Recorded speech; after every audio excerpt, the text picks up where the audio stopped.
Well, ladies and gentlemen, boys and girls, everybody from all around the world, hello and welcome to another episode of The Watch with me, your host, Jean-Luc Welch. Make some noise wherever you are. Clap it up, get excited wherever you may be. We got a lot of show to talk about with a short amount of time to cover all the topics that we saw on last weekend and coming into this week. We got Deontay Wilder beating Derek Chisora, shocking the world, shocking me, shocking us all, and everybody talking about him in a way that we didn't think we could talk about him as, which is a winner in the boxing world, and now potential fight with him and Anthony Joshua may be on the horizon sooner rather than later. Also, with the fact we have to talk about Tyson Fury and his return to boxing, one of the biggest charismatic faces in all of the boxing world now makes his return to the ring for another potential run at a championship opportunity. Can he get to the end of the road with Usyk? He's got to get through Makhmudov first on April 11th. We show we're going to talk about that on this show, as well as so much more on our airways on today. We appreciate you coming in. We appreciate you listening. We appreciate you all showing up and showing out. And hey, if this is your first time, I'm Jean-Luc Welch. This is the Welch Report. We do this three days out the week, Tuesday, Thursday, and Friday, covering the world of boxing and beyond. We're so happy that you are here with us on today. And if you haven't already, go ahead and subscribe to the channel. Come on, be a part of the hottest show in all of the globe right here on YouTube and on every podcasting platform imaginable. Rate us 5 stars wherever you listen to podcasts. And also be sure to hit the notification bell so you know whenever we post right here on YouTube, so you can keep up to date with every single happening that we have here on our show. And please be sure to do the most important thing, which is to share the show with everybody that you know, so we can keep on building up this empire together. All with you and your support, we can grow this show bigger, better, and stronger, all with your viewing and listening pleasure in mind, to make it so that you all enjoy the best of qualitative entertainment, fun and excitement, and outright expertise. At least I hope it's expertise in the sports realm that I can offer. So we're so glad that you're here. Oh, if you want to go and support the channel, we can't do this without you all. We have Cash App, PayPal, links down below in the description, as well as super chats, super gifts, stickers, and the like. If you can support the show, it would mean the world to me. Helps me to pay the bills. Lord knows how times are right now. This is my job, so it helps me to pay the bills, but also help me to make this show bigger, better, and even more entertaining as we invest back into this show and into this community. But with all that being said, we got a whole bunch of show to talk about. We got a lot of things we got to discuss in the world of boxing, especially with Deontay Wilder. So we got sports to cover. We got boxing to cover too. So, ladies and gentlemen, it is time to step into the ring. That's right. Ring the bell. Let's get it started. Round one of this show going underway on today, and we have for the first topic of discussion, it is Deontay Wilder going and beating in a war of absolute slugfest nature, beating Derek Chisora in Chisora's hometown, or in his country of the UK. And I'm telling you, as we transition into the first topic of the show, this fight was ridiculous. Oh my gosh, it was insane. Every emotion imaginable. You want to talk about a movie type of fight, a Rocky type of fight, where it was just, there was no defense, there was no technique, there was no fundamental acumen. It was just straight up, we throwing bombs, somebody's going down and somebody ain't getting up. And crazy enough, they actually both went down, or at least it was counted as knockdowns for both of them. And they still went to the end of the fight. This, in my opinion, and also be clear, if you were able to tune in on the live with us when we did cover this show, we thank you for tuning in. Listen, hey, we appreciate it so much. Everybody who showed up for the live over the weekend, y'all were incredible. Y'all were phenomenal. Y'all were spectacular. And y'all made that live stream so special, watching Wilder versus Chisora. But I'm telling you right now, if you got to watch that fight and you were here with us, brother, we said it then, we're going to say it now. That's the fight of the year. Already. That is the fight. There's no question. No question. That right there, for all of the straight up insanity and the lack of boxing. It was just a straight up fight. Fabio Wardley said it best at the end of the night. It was just a straight up fight, a straight up war. It lived up to the final fight of Derek Chisora's career, being a war driven fighter. This was a war type of fight, and there was everything and the kitchen sink thrown at each other. Wilder was actually throwing right hands in a way that I never seen in the last 3 years. Derek Chisora came in the heaviest he'd ever came in to a fight at 266, and still was going through and making himself incredible. Not just making himself incredible, but making himself so insane as a fixture in, to be frank, making this fight a war. It was preposterous. And I love it. I appreciate it. It was the greatest thing I've ever seen. It was the greatest thing that year. If there's a fight that can top this, I want to see it. If there's a fight that tops this, I want to see it right now. Because my gosh, that's going to be some man. Boy, I'm telling you. Both of these fighters made a statement, and specifically Deontay Wilder coming in on today, winning. He made his presence felt and made his presence known. And we appreciate it so much with you all on it. Oh, also, we got people in the chat like, Burr, I need to Burr, what's going on with you? How you doing? And do y'all like the ticker? Hey, y'all like the ticker that we got going on? We got two of them now. One for monetization and donations, and another one just for the straight up, all the information about the channel, downwind, below, the theme of the thing. Now, granted, look, Burr, I think it goes, it's saying that you got $1. I think chatting equates to a certain amount of revenue just regardless on YouTube, I'm assuming. So this counts that as monetary activity. So, boom, you get put on a leader. But I just tested it out to see how it's going to go. Trust me, I ain't stealing money from you. If you did not give monetarily, trust me, you ain't nothing getting taken out of your account. I think it's just a monetary value on the activity that you do. Now, if you do send money, hey, then it will show up and you'll see, the amount of money that you sent on here. If you didn't, though, it's going to show up as money regardless. This just keeps track of who's the most active on the streams for today. You know how we do the pound for pound rankings at the end of the show, and sometimes YouTube gets it wrong. Well, this ain't gonna get it wrong right here. We got a top 10 that comes across this ticker, and if you want to be a part of it, you donate, chat, and all those collectively come into one big pot, and whoever gets the top spot, this is the real rankings of the YouTube sanctioning body in terms of the boxing world, or in terms of our little bit of a boxing corner on this channel. So we appreciate it. But please, just know, if you see $1 on your thing or beside your name and you didn't send money, that's just the ticker counting your activity as monetary value, but it is not stealing money from you. Be clear on that. And Lord, look, because I ain't trying to get sued. I'm not trying to get sued, but I hope y'all like it. It looks swanky, it looks nice, it looks clean and pristine. And even can keep track of stuff over the week. Yeah, we can keep this rankings throughout the week, up until the end of the week, up until Friday. This can keep track of who indeed is reigning supreme for the whole of this week's editions of the show. So we're glad that you all here. Hopefully y'all like how I'm trying to spice up this whole feel of this of what we do on here. Hopefully y'all are enjoying it. We're gonna keep on making it better for you all. This is why we say support. This is why we say keep on subscribing. This is why we say invest in me. I'll invest back in you. And hopefully this will work out even better. Let me see. New looking sick, and the fight was very exciting. Look, I appreciate it. Thank you so much. I'm glad that y'all like the ticker thing going on. I gotta get the overlays to kind of layer it properly. But we're gonna, for the time being, I think this is a pretty good starting of a new look for the show. But yeah, but no, you talking about the fight? Yeah, this fight was insane.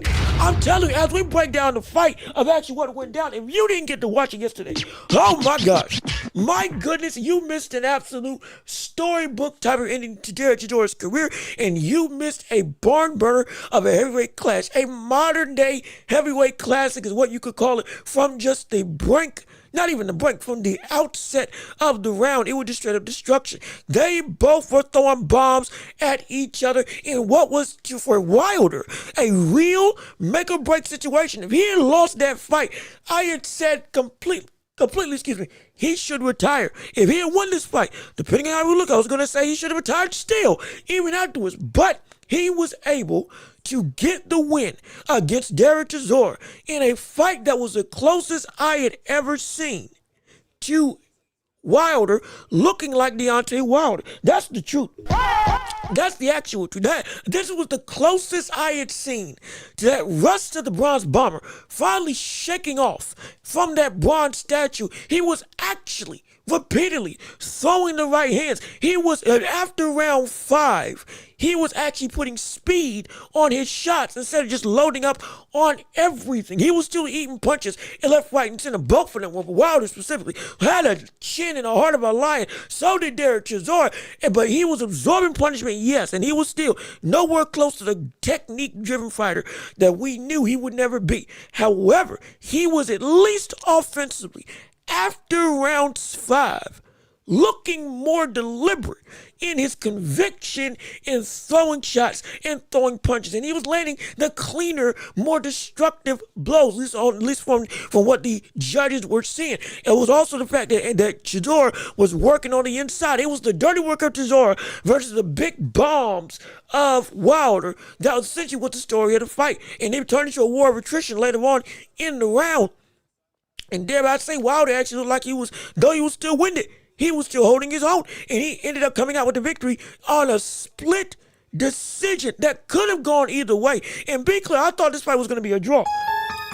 I was so confident that this was a draw. Because I'll be honest, if you watched the fight with me on stream, I had no clue who won that fight. On the first look, calling it live, I got lost in just the action. I'll be the first to say, I was calling it.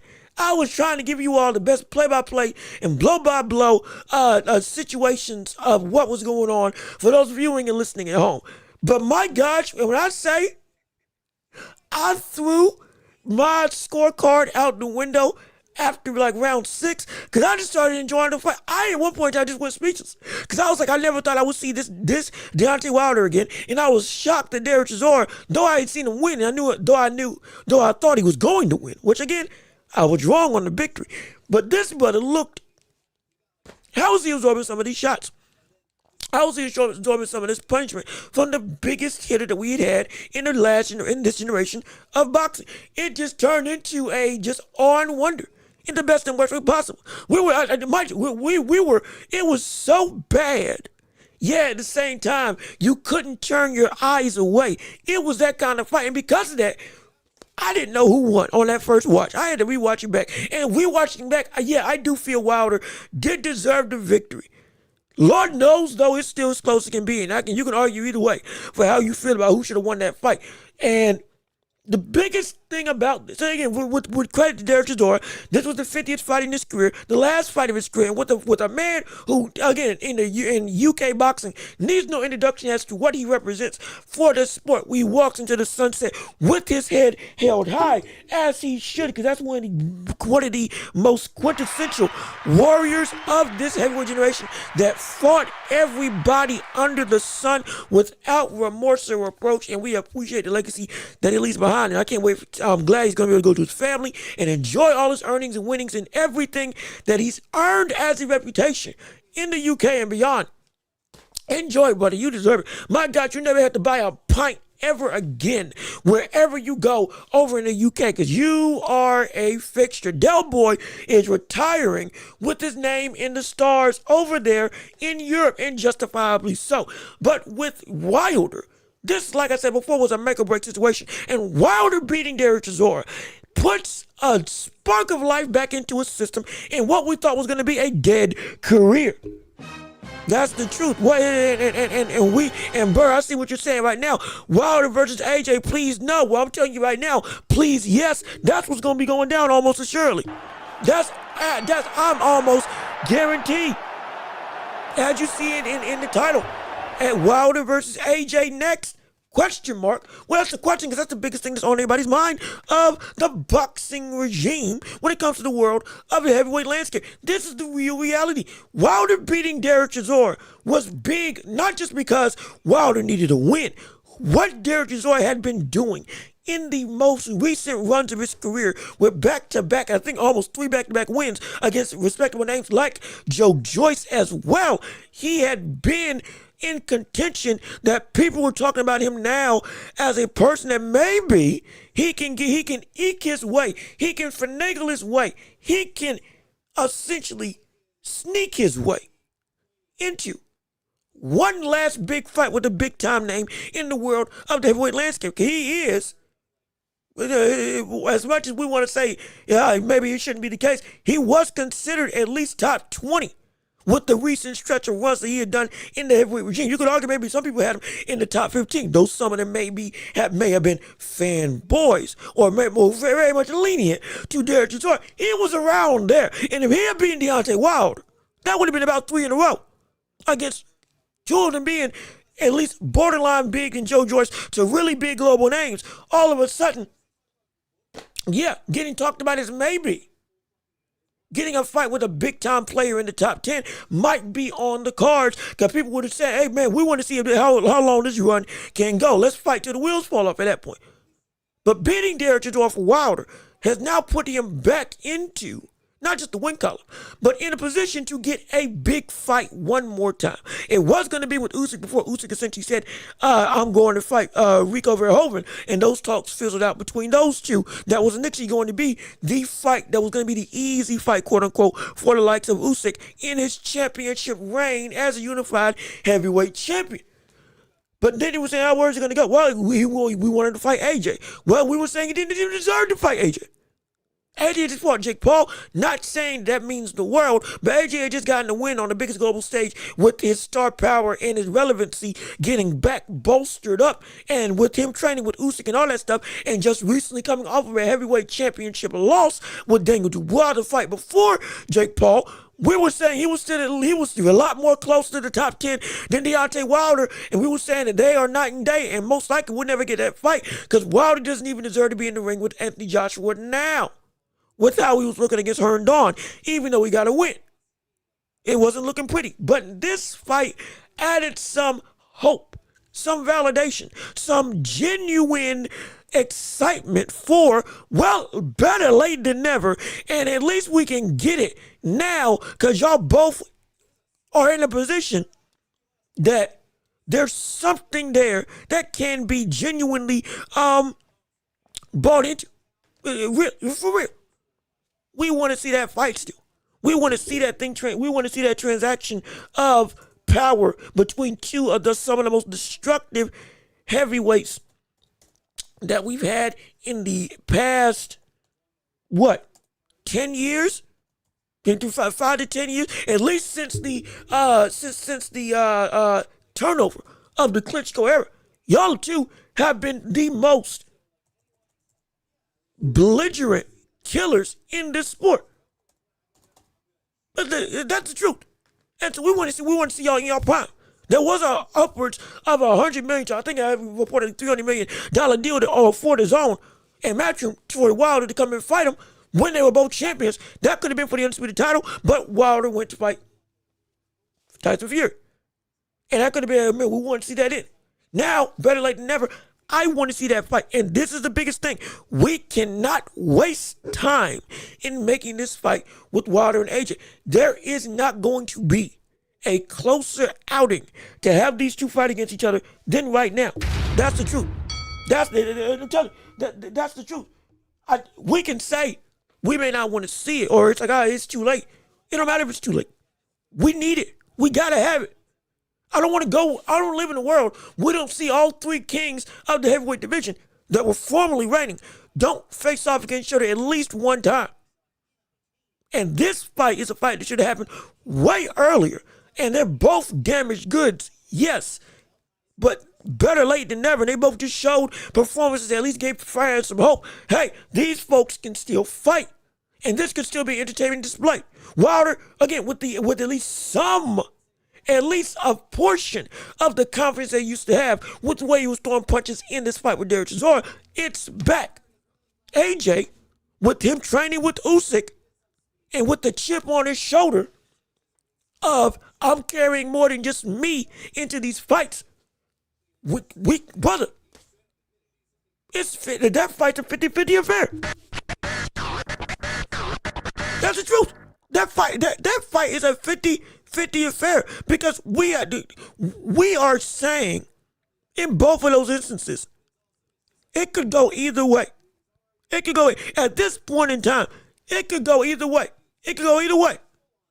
Either way, AJ could get knocked out with one punch. Because be clear, though Wilder wasn't able to knock out Chisora, and again, Chisora has a great chin.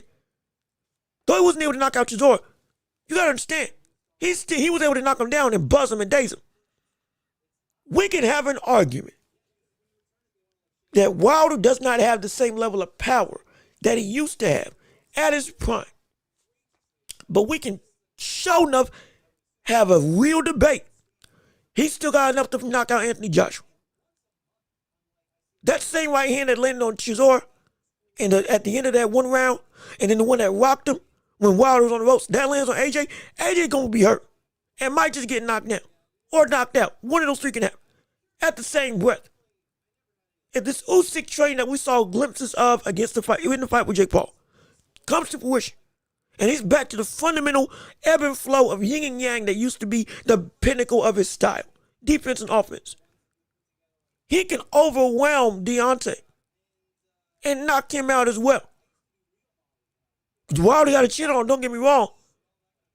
But if he lands some of the same flush shots that we saw Wilder get landed on by Chisora, I guarantee you Wilder can go down. Wilder can go night-night. It can be like that. It's a 50-50 affair, man. And that's why this fight, I got to see it. I got to see it. I need to see it. Let me see. The big question is what round is AJ going to knock him out? If we didn't see them fight, I would not be surprised today if it wasn't until, round 9? Round 9? I wouldn't be surprised if it wasn't until round 9 or late because Wilder can take a shot.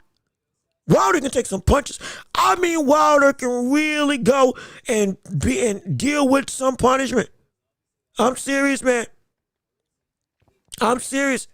And look, Wilder got all the confidence in the world, and I'm telling you, this fight is something that needs to take place because there's more. It's not just a semblance of we want it, but it looks like they jawing at it themselves and they want this fight to happen. Why do I say that? Well, let me show you on the newly revamped version of our iteration of picture and picture. Oh, look at this. Yeah, ain't this great? I'm telling you, we're doing some great stuff out here. Oh yeah, look at this. Look at this.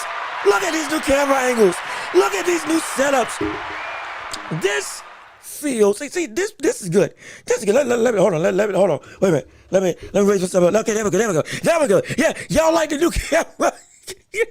y'all like the new setup that we got with the picture. But like, we tried some stuff. I told you, the more you give and support this channel, the more we can invest and make this show better and better. I'm doing this all by myself, but you all are making it possible, and we appreciate it so much. But yeah, man, this feels nice. I feel like this is close as we can get to ESPN. I'm telling you, this might be better. Who knows? This might be better. But anyway, let me stop bragging. But what I wanted to play was that Deontay Wilder and Chisora, not Chisora, after the fight with Deontay Wilder and Chisora, like they were jawing at each other. It's not just me that wants this fight. It's the both of them. And I'll even let them, I'll let it play out so you can hear exactly what they were saying. Because they were talking directly after that fight, saying, hey, come get some. Yeah, baby. Let's do it. Let's do it.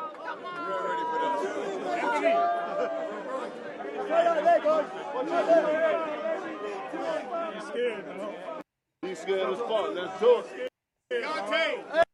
So again, as you can see, Wilder walked up to AJ directly as he was in the crowd and said, hey man, let's do it. Let's get it going. Let's get it started. And then as he walked away, he was like, man, I'm scared. Or rather, he's scared of me. Scared as you know what. Subsequently afterwards, they even met in the tunnel, even a second time after the fight. But there wasn't no words that were said. It was just straight up staring daggers. They didn't even look in each other's direction because of what looks to be genuine animosity. Like there's some, I'm telling you, this is not just a fun endeavor of a dream fight. I think both of them recognize that this is the fight that we got to see. This is the fight that we need to see. This is the fight that without remorse, there's only one way that this goes. And it's a vaunted media that we've been wanting to see for years. Literally 4 years. And even here, as you can see, in fact, you can see right here when they were both walking by each other. Brother, look at the daggers that are being thrown each other's way. Hold on, I haven't tested out in full screen. Let me keep this at the small screen and see how this works first.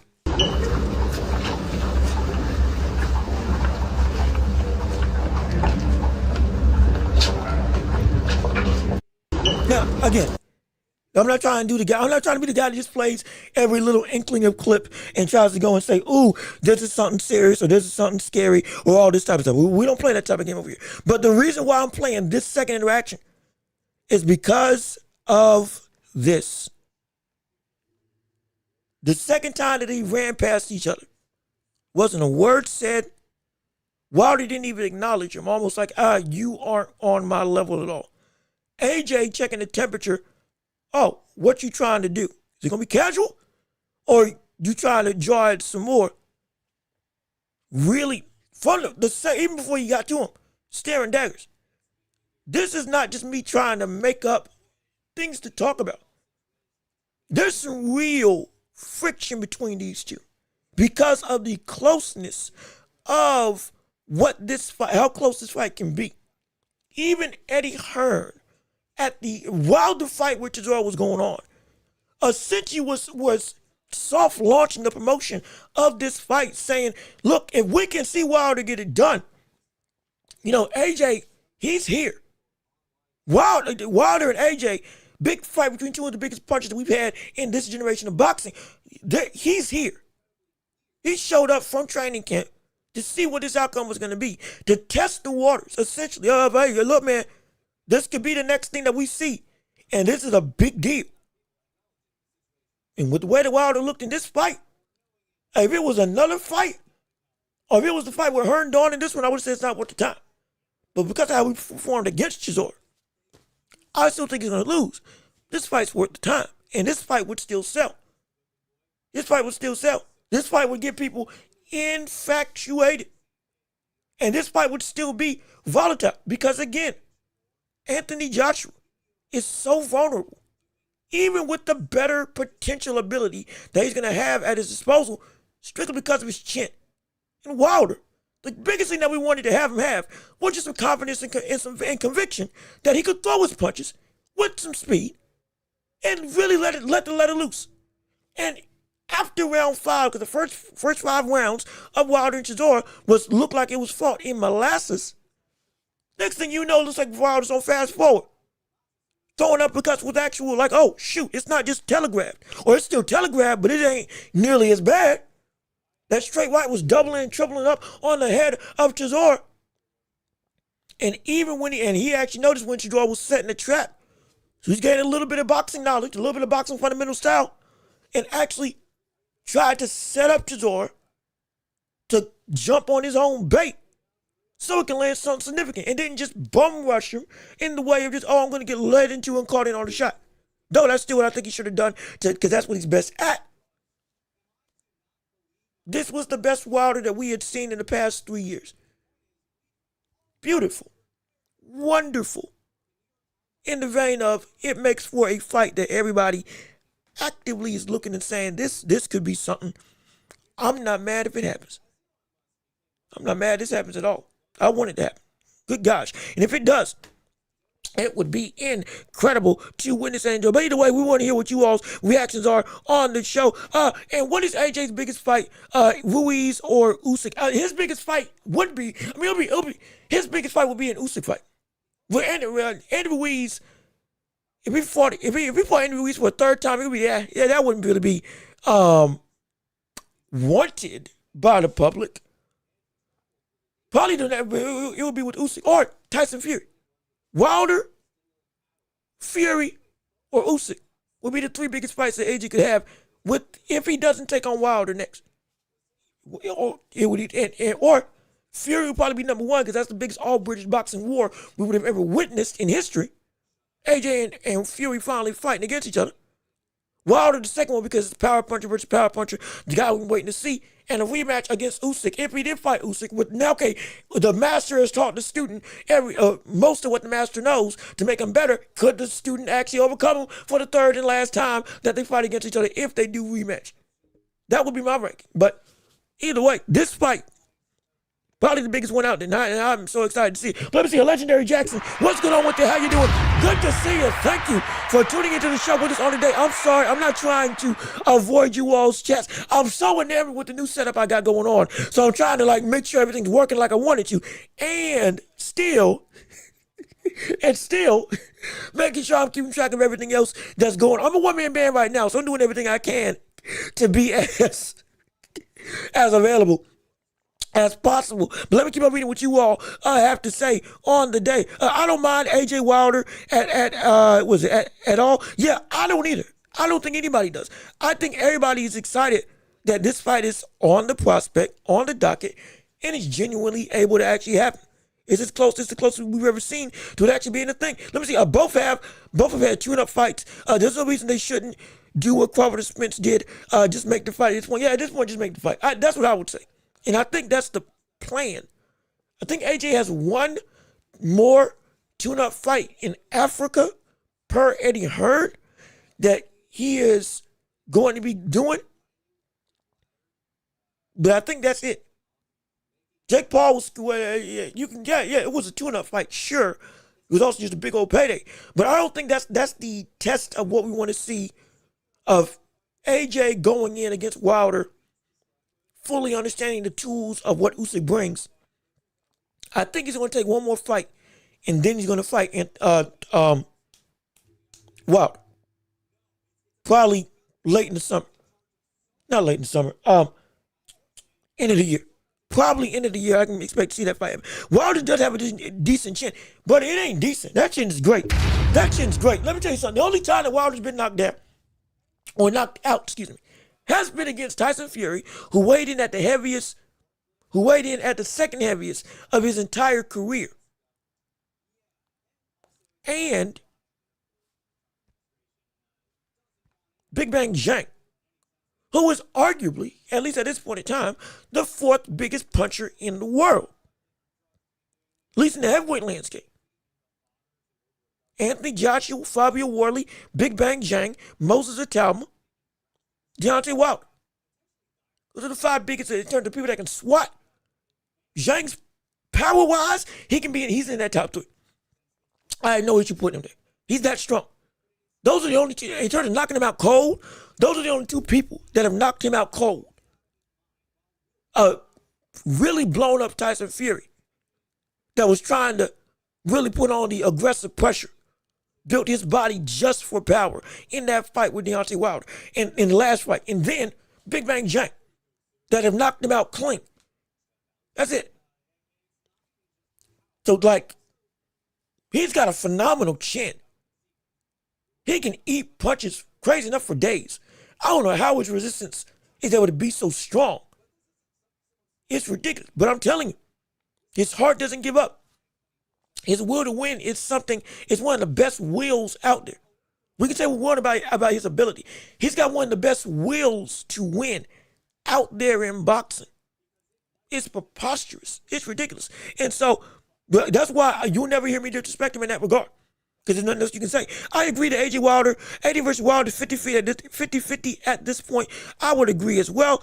AJ was like, this guy gotta be kidding. Nah, man, Wilder believes it. In fact, there's even a quote of Wilder saying, I'm in my prime right now. That's a bold-faced lie. He's just talking out his butt. But I'm telling you, that's how he feels after this win. So he's going to try to take on everybody as much as he can. Uncanny hour, right back to AJ versus Wilder versus Fury talks again in 2023. Hey, man, look, time is a circle. Everything gets back to something at some point in time. It makes no sense. But like this, we are right back. We're right back in 2015, 2016? Or early 2017? We're right back in that vein. The three biggest names that used to run the division are now right back in the thick of the division of being talked about. AJ's coming back with Usyk. Fury's getting ready to fight this weekend. Wilder just got a win in a what is at this point in time could be considered a fight of the year candidate. Wasn't great technique. It was a great fight. Like the heavyweight debate. Hey, look, man. The man just on fire at this point. And then you got Moses Talma. It was just in the mix right there with them. Usyk still reigning at the top. Joseph Parker, Ajay Kabayel, all still contenders. Fabio Wardley being what's seen right now as the boogeyman. You get the division is great at this point. It's feeling like there's a lot of action going on.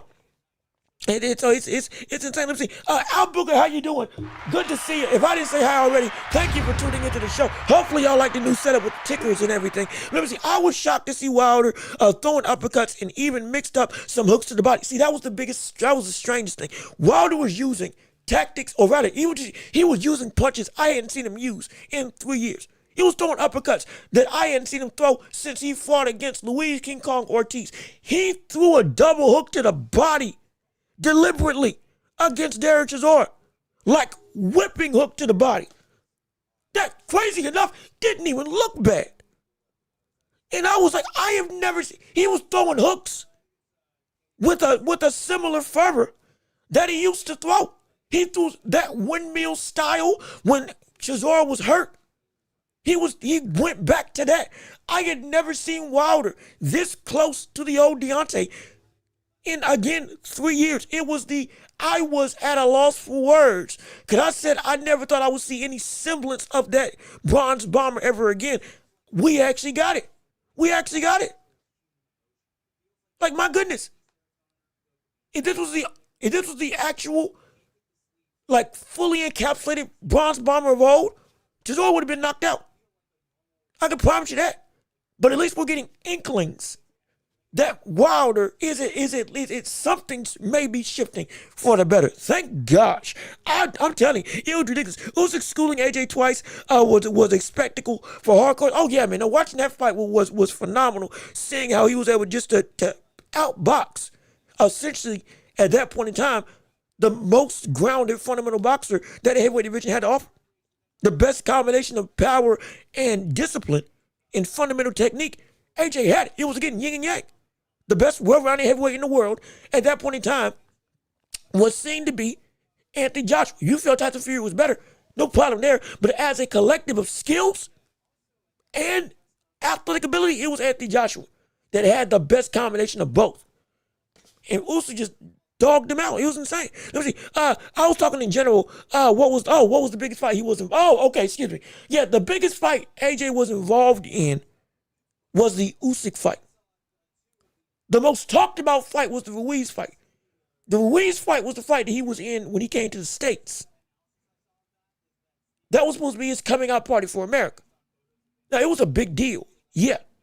But I think the fight with AJ and Usyk in Wembley Stadium, that was big.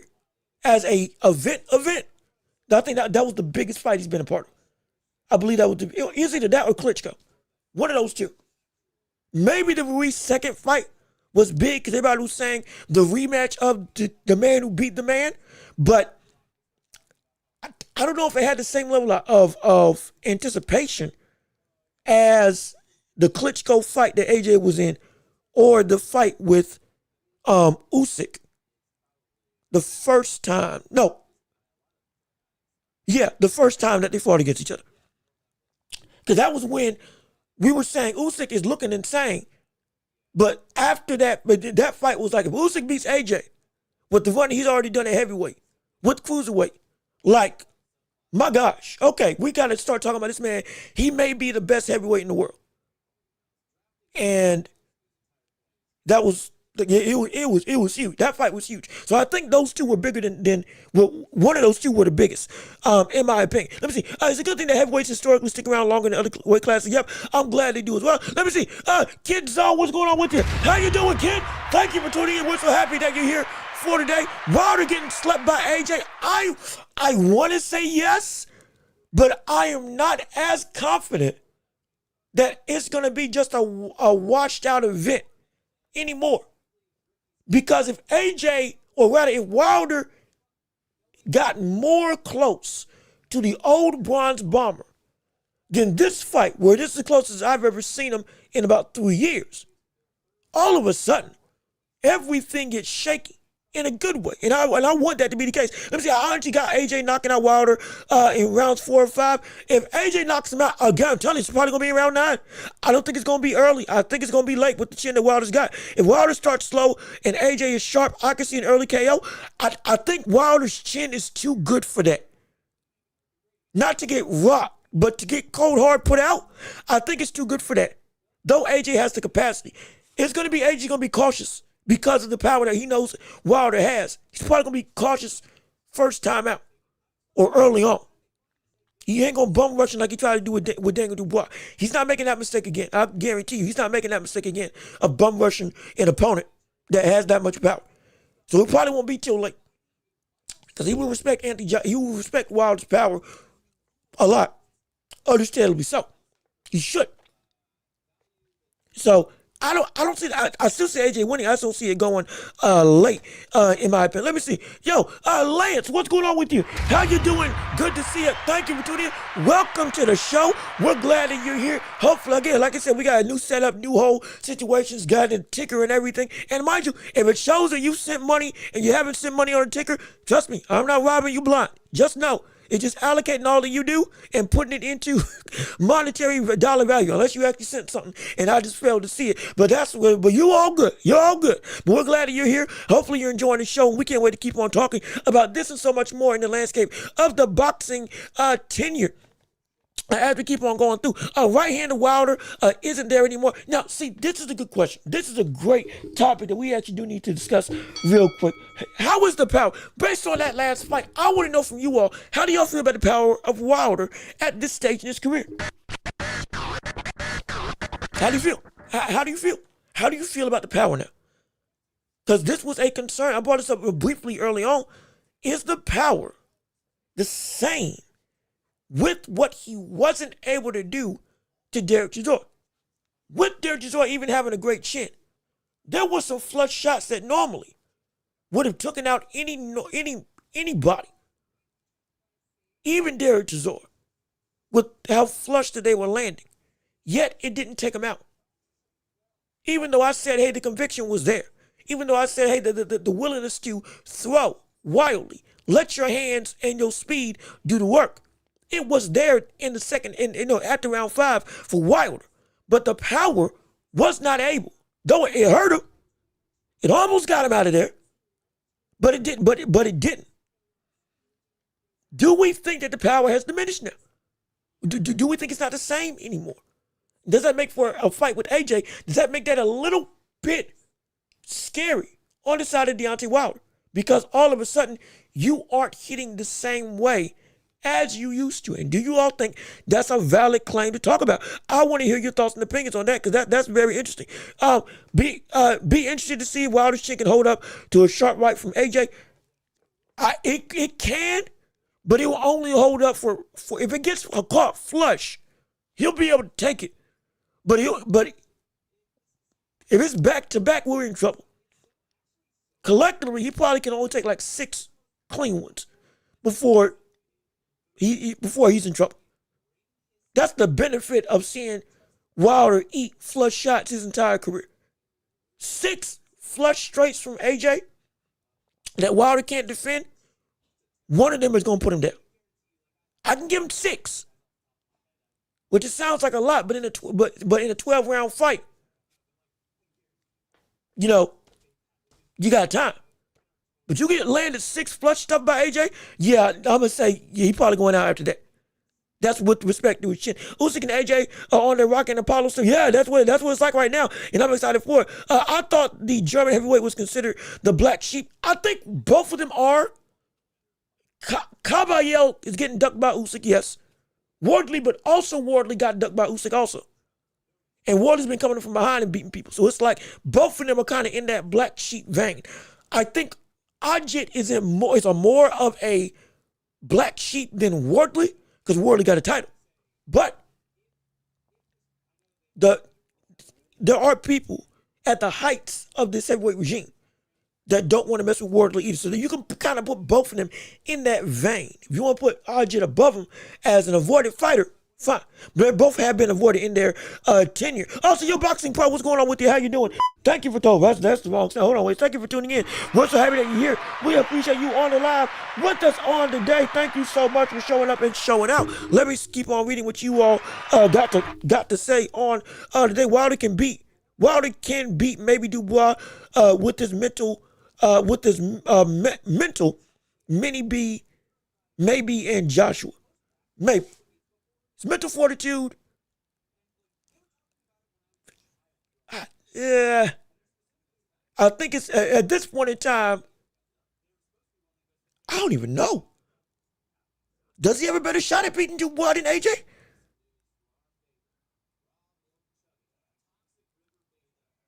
Does he have a better shot at beating Dubois than AJ? If Dubois walked through the same stuff that we saw Chisora walked through and landed the same stuff that Wilder landed on Chisora, or landed the same stuff that Chisora landed on Wilder, Dubois would have knocked him out. He's got that. He has that power. If Dubois landed that flush that many times and was able to absorb the contact of Wilder, he would have knocked him out. Anthony Joshua, one of those shots, I do think it shouldn't have vulnerable enough that one of those would have put him down. One of them. So, yeah, you might be right. It might be that. It might be. Dubois may have maybe a tougher out at this point in the structure of fighting than Anthony Joshua. I never thought I'd say that. I never thought I'd say it. But let me keep on reading. Good guys, y'all, I love the chats. I really do. But my gosh, I need to make sure I'm keeping up with it a little bit more. Wilder was fighting like he was drunk since round one. That's why I'm kind of confused on why you're saying he competes with AJ. Do you think AJ is lacking something? It's not that AJ is lacking something. It's the fact that AJ, he never had a great chin.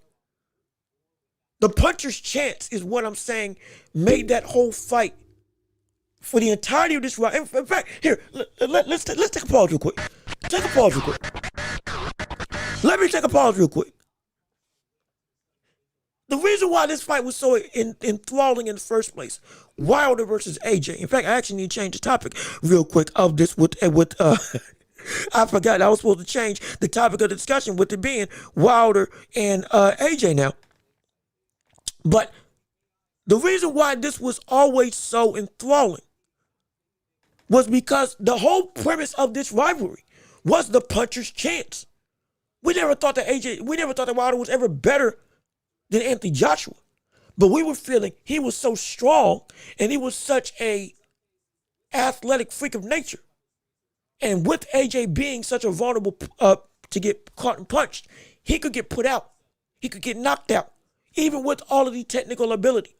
Because the athleticism and power and ferocity, that's what makes that fight a 50-50 affair.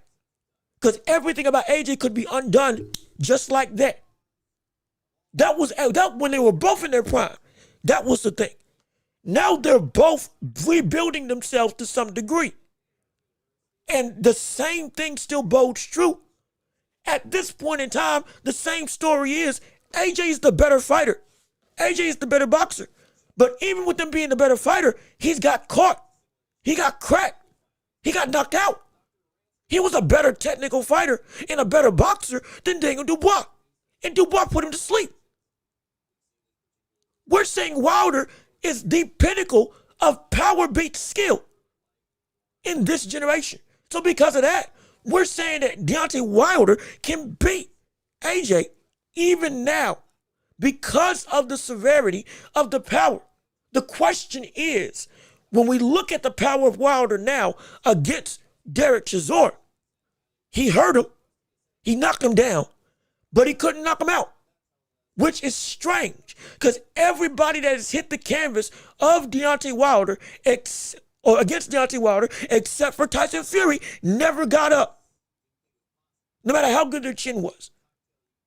So if the power of Wilder is shifting for the worse, or it's not as conducive to destruction as it used to be, now we have to say, well, there may be, he may not have a shot at all. But if his power is seen as, with the confidence that we see him throwing in the second half of the fight, He may be fighting drunk, but that's the way he needs to fight, because when you're fighting drunk, you're throwing caution to the wind, and that's been the best game plan of Wilder his entire life. If he's fighting like that and closer to the Bronze Bomber persona, with the power, if it is still enough to put AJ to sleep, and with AJ rebuilding himself from the bottom up again, if that new regimen of Usyk doesn't take well, AJ can get put out. And even if it does get put on AJ well, and it does perfectly blend the yin and yang of AJ, AJ should still win that fight easily. It should be AJ wins that fight in 7 rounds. However, it can end in 3 because Wilder can catch him with the confidence that he's now showing that he has again and putting him to sleep. That's why I'm not trying to overblow what Wilder is. I'm trying to say we're back to square one with AJ and Wilder. This whole conversation. Because they're both literally back in the same regimes of what they were in 2016. Both are dangerous. AJ's the better puncher, or AJ's the better fighter. Wilder should be the better puncher, but AJ being the more skillful fighter, he may get knocked out in 3 rounds. Because one shot could end this whole thing. Same thing could be for Wilder, but Wilder has a tougher chin. And because of that puncher's chance that we know Wilder has always had, that has been the most destructive puncher's chance we've ever seen, it's like it's hard to call this fight. It really is. It really is. So I'm not trying to overblow it, but that's the reality of what we're dealing with. This is a good fight. This is an interesting fight. It's insane. Let me see. It's not the same in proportion to his speed not being the same, in my opinion. It's not the same in proportion to his speed not being. Oh, his power's not the same in proportion to how his speed isn't the same. Because that was Wilder's kind of X factor beyond just the punch. The speed at which he could throw and the speed of him as a fighter as a whole. Reaction time at all. Instinctually. Because that's he fought on instinct. He's always fought on instinct. Yeah, it's not the same. Yeah. So saying you might be right. Jackson, you might be right. I think it has downgraded because that speed that he had has also downgraded. Again, he's 40 years old, so it shouldn't be a surprise. But you might be onto something. You might be onto something. Genuinely. But let me see. That's the thing. AJ is working with Usyk. I feel like that the work rate, AJ is going to be a new fighter. I hope so. My gosh, I hope so. If AJ is a different fighter at 36, 37 years old, this division can still turn into a second act for his career. And he can't be champion again. What Usyk said wasn't a lie. If he can retool and regroup in this way, I hope I really do. And you know what? That's probably why he felt so confident or looked at Wilder the way that he looked at him like, man, what's he about to talk about? What is this dude? What is this dude doing? Why is he coming at me like he just knocked out Usyk or just had something that had the internet abuzz with a dominant performance? You went tooth and nail with the brother who's going to retire this fight. What are you doing? Coming at me like you're the greatest since sliced bread. So I'm like, man, he probably feels with what he's doing with Usyk, yeah, he's a different man. And I hope so. I really do hope so. Wilder has underrated stamina as well. Yeah, he does. I don't, here's the thing. He doesn't have good stamina. What he has is that second wind. It doesn't come up in a burst. But what it will do, that second wind, he may not have a lot for that second half, but he'll keep that same structure of stamina. Usyk gets better and gets even more active. His stamina grows seemingly in the second half of the fight. Wilder, the crazy thing is, it'll deplete to a point, but it won't shrink. If anybody play Fight Night, it's crazy. But imagine a Fight Night stamina bar or an undisputed stamina bar, even though people, that game ain't that great in a lot of people's minds. But Wilder's stamina will wane. Like, be clear, it will wane. It will wane. Excuse me, I'm sorry. It will wane, but it'll only wane to a point. And then after that, it won't go below a certain gauge. And so he just keeps, even when it gets low, it won't get any lower. Like it stops at a point. That's what it feels like. Well, that might be the definition of good stamina. You don't just gas out completely. But he was tired though. See, that's the conundrum with Wilder. Like everything is backwards with him. He was breathing heavy and he was tired. But he was still able to keep on throwing like he was throwing. I was seeing the fatigue from the attrition of the fight, but the brother still was just plowing through. I think that's more just will. I really think it's more than stamina. It's just the will of Deontay Wilder. He'll get tired, yes, but he will just not care. That's the thing. He just won't care. He will literally just say, I am tired. So what? I'm just going to keep on pushing through. Boggles the mind, man. It really does boggle the mind. But that's what's stuff like that's what's made him so impulsive. Let me see. Yo, Ronnie, what's going on with you? How you doing? Good to see you. We thank you so much for tuning in and listening to the show with us on today. I am trying to make sure I keep up with everybody. I'm not trying to avoid or be slow in reading a lot of this stuff because y'all are chatting some great conversations and talking points. So bear with me, please. And I'm trying to work my way down with everybody. And please, if you are liking the stream, keep on liking the show. Hit the like button and keep on supporting the channel if you can. And if you do want to donate, hey, Cash App, PayPal, links down below in the description. Super chats and all that stuff if you can support the show. But back to you all's comments. I can't believe from the show and a battle-worn Derek Chisora, he can beat any of the top guys. But see, here's the problem. With us talking about Anthony Joshua, is Anthony Joshua a top guy? Is he a top guy? That's a whole nother question. Yes, he can't beat Tyson Fury. He can't beat Usyk. He can't beat Moses Atama. Yeah, I'm putting Moses Atama in that conversation. He is one of the top 5 heavyweights in the world, in my opinion. As a talent, he's one of the top 5, and he can't beat he can't beat. You could argue he won against Derek Chisora, but I feel that fight should have been a draw. But so at worst, he is better or on par with Derek Chisora. He's not better than AJ Caballero. He's not better than Fabio Wardley right now. And Fabio Wardley's a champion, so he's one of the top heavyweights. Is Anthony Joshua a top guy with any of them? And at this point in time, we can say what we think AJ is going to be coming back, but he's not that right now because he hasn't fought yet.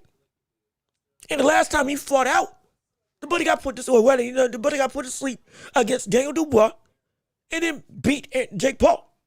Now, I used the Jake Paul fight with a grain of salt because that ring was bigger than any heavyweight ring it's supposed to be, 22 feet by 22 feet.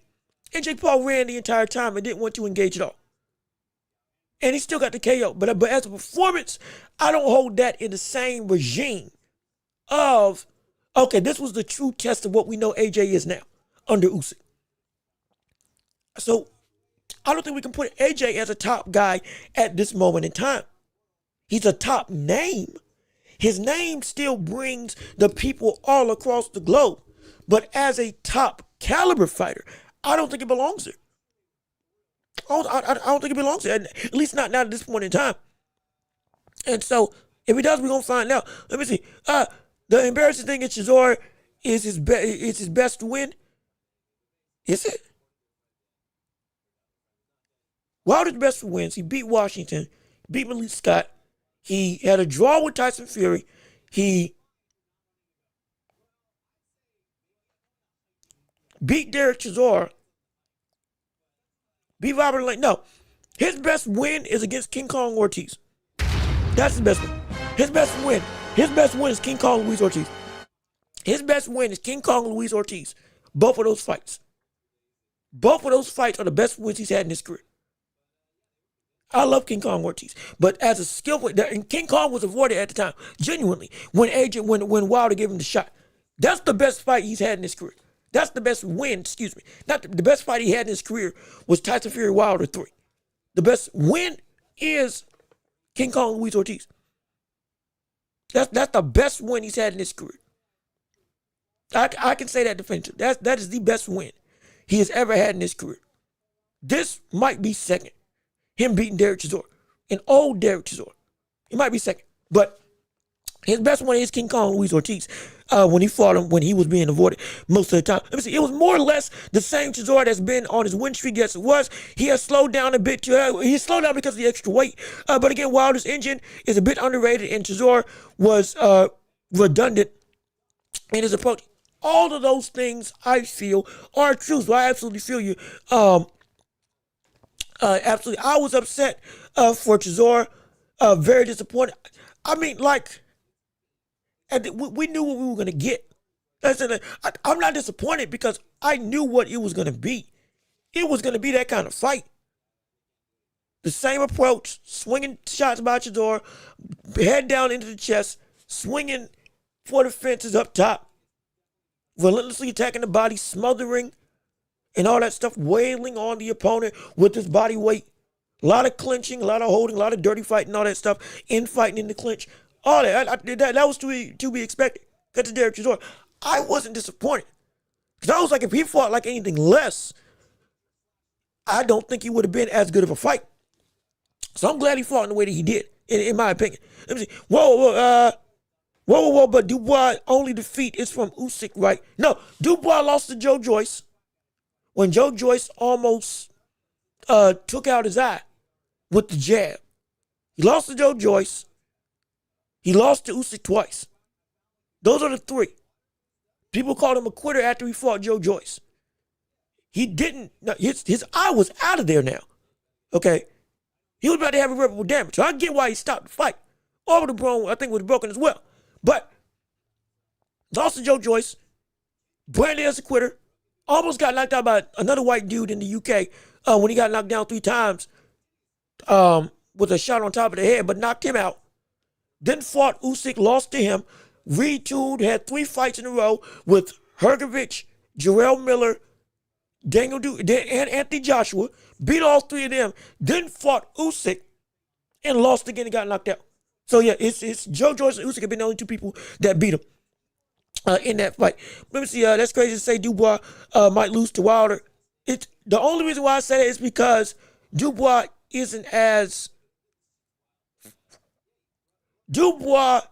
a very much come forward, no head movement, no blocking. It's just straight up, I'm walking like this. I'm going to lean out the way of stuff maybe, and then I'm hooking. That's it. I got a chin so I can take it, but I'm there to get hit a lot more than Anthony Joshua. Anthony Joshua is more vulnerable. But Dubois is there to get hit, but he can take those punches. At least a whole lot better. On paper. On paper. Because he just got knocked out by Usyk. So, like, hey, but it can get put out the same way. But in terms of durability, that's the biggest difference. Because he's going to be fighting, coming forward, same way that Derek Chisora was, or in a similar way that Derek Chisora was. Heavy shots, big swings, telegraph punches, but he's more athletic, younger, and is a better brawler. He is. But he's a brawler. That's what he is. He'll throw out the jab, yeah, but then he's coming in, boom, hooking away. And so he's there to get hit for. If you're there to get hit for Wilder, that's the biggest thing. That's what makes everything the advantage. If you are there to get hit for Wilder, all of a sudden that changes the game. And if he gets hurt, we've seen how he reacts. He backs up in a straight line. You back up in a straight line against Deontay Wilder, he ain't gonna have the same feeling for you like he had for Derek Chisora. Talking about, I love you, and I took it easy on you because you got a family to go back to. Now this time, you got your life ahead of you now. Ain't gonna be no love lost on that. He's going for that. So that's why I say that. But if you don't agree, I understand. Again, just my opinions, my humble opinions on this Tuesday afternoon. Just my thoughts on everything going on. But let me keep on reading what you all have to say, because we want to make sure we get you all's conversations and before we move on to Tyson Fury as the next topic of discussion. It's the heavyweight division. Even the greats have been KO'd and come back. Yes, they have. I would give AJ top 10, top 15 right now. Yeah, that's fair. That's fair. I'd say top 15. I would say top 15. Easily getting back into the top 10. Above Bakoli and F.A. Ajagba. Depending on his next fight against a real live dog. Not gonna put him in there because he beat Jake Paul. Anybody of that sect would beat him. That's not great. Jake Paul is just a boxer. He's not a good boxer. He was never a good boxer. He was just a boxer. So I'm not going to. That doesn't move him up. The next fight that he has though against an actual opponent, that's going to be whether or not, okay, boom, he's back in that top 10 most likely. Especially with the performances like with Mark McCollum and F.A. Ajagba, where it's like, it could have been better. So he can get back to that top 10 easily, but definitely within that top 15. Definitely within the top 15, I would say. I would say that's true. AJ top 15, who all is beating him? Who currently in the vulnerable state that AJ's in, up until we see how he looks fully fleshed out with Usyk, AJ could beat him. Joseph Parker in a rematch would be interesting. At this point in time, Joseph Parker would be an interesting fight to see. Wilder has a shot. He has a shot. Nothing's going to happen. He just had a shot. Usyk, yes, we know would beat him. Tyson Fury may be able to beat him, depending on how he looks against Makhmudov. If Tyson Fury fought like any of those other two fights that he had against Usyk, especially the first one, but even the second one, he could beat Anthony Joshua. Currently, the current iteration. It's possible. Fabio Wardley at this point in time could do it. He's not a better boxer than AJ, nowhere close, but he could do it. Moses Atama right now, if you put him there with AJ, you can say he's not ready, but you couldn't say it might not. He could get it done. It's possible. He showed good enough skill sets that this man, he's at least got the groundwork that we could see something going between those two. We could see it. I'm not saying it's likely. I'm saying these are things that could beat Anthony Joshua. Could. I mean, shoot, even Mark McCollum, with the power that he brings, may have a chance. And those, 82 inches of reach that he's got on him, 300 plus pounds, that's not an easy thing to beat. He could beat him. I think he's better than him. Yes, but these are names that could give AJ some potential trouble. Because there's a lot of people up here now with where AJ's at currently. We just don't, until we see what he looks like. They're all viable. They are all viable. Even if we say that he's better, they're viable. I hate to say it, but AJ would destroy Wilder. No issue there. Hey, look, no issue. There's no issue there. No shame in that. There's no shame in that. And we said Wilder looks the best he looked in years against Derek Chisora. And we still say AJ will probably knock him out. I am okay with that. That's a viable claim. That's a valid claim.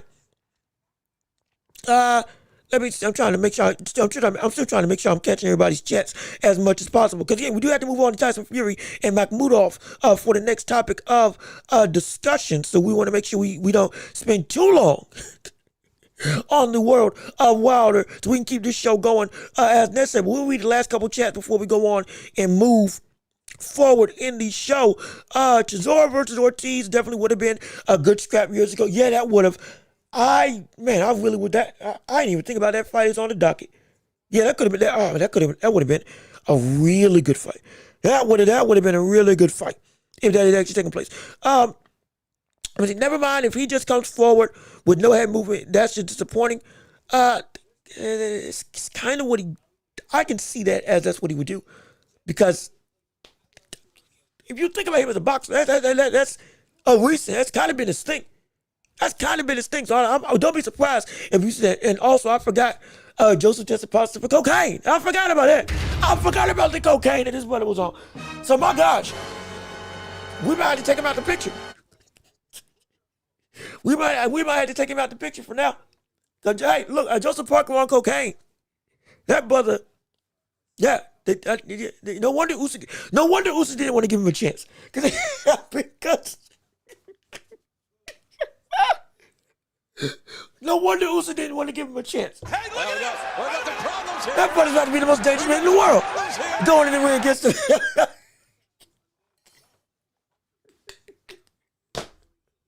That brother's about to have power unknown to common man.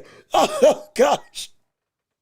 He about to walk in. He'll go walk in. He gonna land that same Ivan hook that he landed on Daniel Dubois. He gonna look at Joseph Parker. He gonna be like, "What the world? How are you not there?" And you know what? That's probably what. Hey, look. That's probably why Bacoli went down the way that he did. Cause we didn't know it. We took some stuff before that fight, and next thing you know, Bacoli was like, that first shot that Joseph Parker landed on Bacoli shook his head like, man, this ain't nothing. It's because that powder hadn't kicked in yet. That second shot though, boy, that thing, hey, We got some problems here. all of a sudden, Bacoli was like, what's happening to me? What's going on?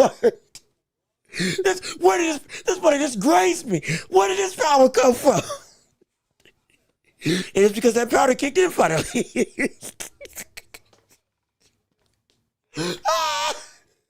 Oh shoot! Oh man!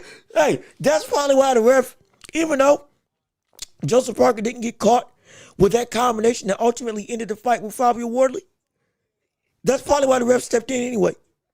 Because he was like, oh gosh, this man, he saw it in his eyes. Parker about to come out like a house on fire if I don't stop this fight now. Wally about to get put out. Oh gosh. I need to end this now. I need to pull a Tony Weeks. I need to end this fight early. Baby, it is unfair, but trust me, I see something y'all don't. Y'all gotta oh shoot. Oh gosh, it's all jokes. We're just having fun. It's all jokes, just having a laugh at this whole situation. But yeah, Bacoli, Joseph Parker, we can't use him as a big deal in the perspective of what can be going on in the heavyweight regime, because currently that brother's banned, and rightfully so, he is banned. But we do have to go and move on still on the show, and we got more to talk about on this segment, like with Tyson Fury versus Makhmudov. That is happening over the weekend. That is right, ladies and gentlemen. The Gypsy King is returning to the world of boxing. Oh my! Oh my! Oh yes, indeed. The former king of the heavyweight division returns to his what should be, or it can potentially be, his former throne of glory, looking to take his belts yet again as he works his way back up into the championship picture of the world of the heavyweight division, going up against the what some people, or at least what Showbiz the Adult has called this version's Mike Tyson, because he's always twitching his neck in Makhmudov. But Makhmudov, as a fighter, as a puncher, should be a very easy out for the likes of Tyson Fury. Let's be completely honest now. Let's be completely serious now. This is the real dilemma with Tyson Fury. We're not looking at whether or not Tyson Fury can win. We're looking at how we can see him win, going up against the rest of going up against a very flat-footed, one-dimensional, not nearly as skilled level fighter. That's the thing. And if we don't see him succeed in a high way in this fight, well, the rest of the makeup of the road to Usyk one more time could be sullied all in one fell swoop. Because this is a huge deal. There's a lot on the line for this fight. Be clear for those of you who may be unaware. Also, real quick, let me go in and let me do something with this ticker real quick. My apologies. I'm just trying to make it so it's a little more clean and not as, there we go. Everything looked like it was mushed together for a minute. Either, but now we're looking professional. But I'm sorry. I really do love this doggone ticker. I do enjoy this. I want to see what else I can do with this social situation. But even regardless of which, with Tyson Fury, How he beats Makhmudov is the most important thing. Because this fight can, as much as we're talking about AJ versus Wilder, we are also talking about AJ versus Fury as the next fight that could come down the line.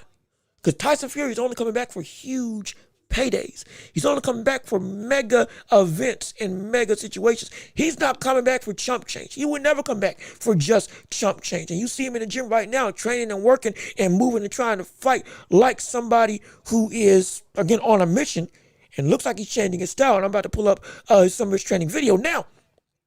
But he is the brother. We have to be completely honest. A lot of his next tenure in this division hinges on if he can knock out Makhmudov. I'll say, I think he's got to knock him out. I really do. If he wants the hype and the buzz of this division to go and focus back on him again, and the buying power of the public's perception into him as a still relevant contender for the heavyweight regime, beyond just he can still be top 2 in the world, top 3 in the world, but he can actually have a shot at beating Usyk or like a Fabi Warley or somebody. He's got to put on a display that puts everybody on notice. He still does. He still, and I think it's gonna show up in this fight. But it's gonna be gonna be something. If he can't make it happen, it really is gonna be something special. But I think it has to be. I really do think it has to be something special. Not too much to talk about with Fury and Big Mac. Just a soft touch comeback for Fury, in my opinion. Well, look at this in this other vein of the sport. Look at this in this vein of the sport. There's more to it because of what's the word? What Tyson Fury is going to look like coming back is very important because we don't know how his body has changed since his retirement. And we're looking to see, without your feet, what are you going to be doing? And are you going to be more reliant on the power-driven Kronk gym style that you were already training as your career was starting to shift and change? Are you going to be even more keened in on, okay, I got to be like Arizona Lara, not moving my feet anymore? We turn it into a straight up, we got to be a knockout artist. We got to be putting hurt on opponents.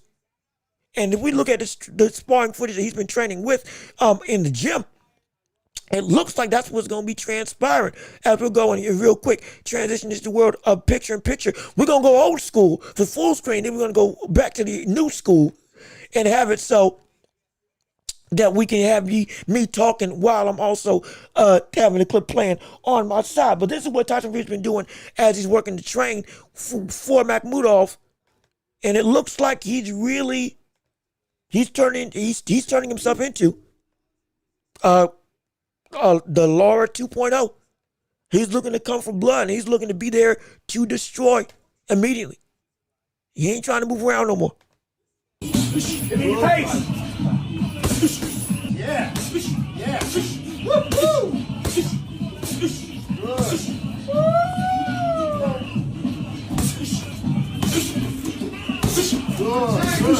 Good. Come on.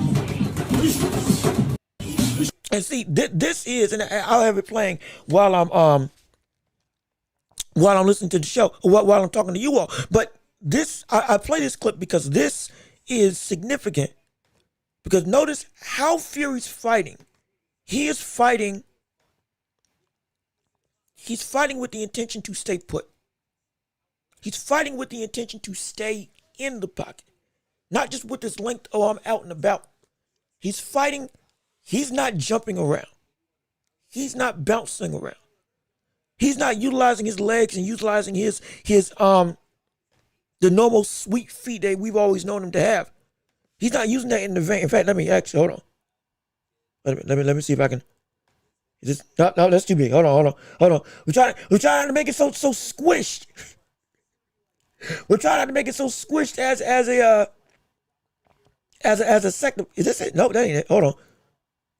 That's probably gonna be the best that we can get. Either way, regardless of which, he's fighting in a manner that he's staying put. He's staying stationary.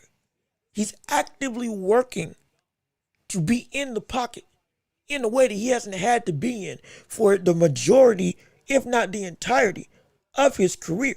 And so because of that notion, well, shoot, this gets very interesting because he's going to be most likely in the danger zone of a Makhmudov. If this type of training regime or this type of training is indicative of what Tyson Fury is actually going to become and using in this fight, it's very interesting. And it speaks to he's going to be more deliberate. And if this is the case, this could either be very good or it could backfire against certain opponents like Fabio Wardley. It could backfire against opponents like with what would formerly have been a fight that people would say, Tyson Fury can beat him because he's got his skills, AJ's skill sets, but in a bigger, longer frame. Now, he's got to fight AJ flat-footed if that fight ever took place. All of a sudden, that kind of levels out a little bit of that pressure or a little bit of that invulnerability because I can box at you from afar. And I got power that I can catch you and I can rock it. Now you in his domain and you got power, but now you're fighting against AJ in his own preferred style of boxer puncher with some pop. You're also fighting like a boxer puncher with some pop, but without the feet that you used to have, you could be in some trouble. But if it works out great, well, we can see what Arizona Lauder's doing. It could come to your heavyweight division. That's why I'm interested in this fight. There's not a lot to talk about.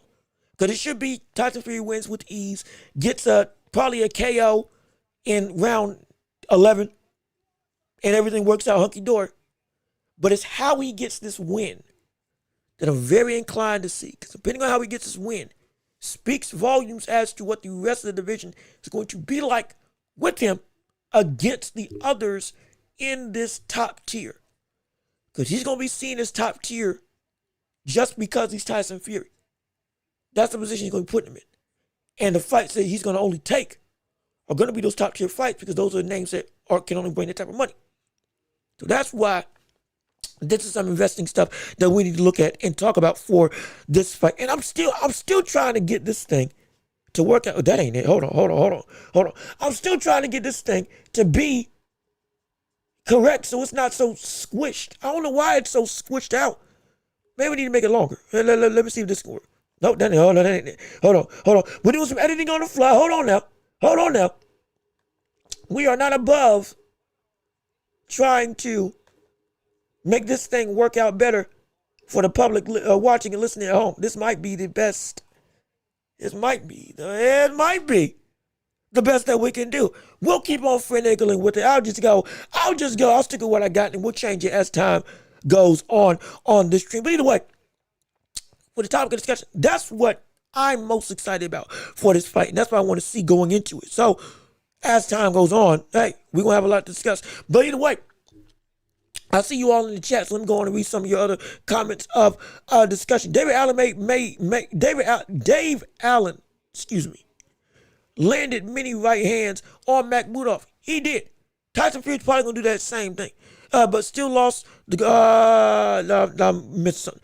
Do you think Dave Allen was a worthy opponent for Do I think he was a worthy opponent for Makhmudov to get him ready for Tyson Fury?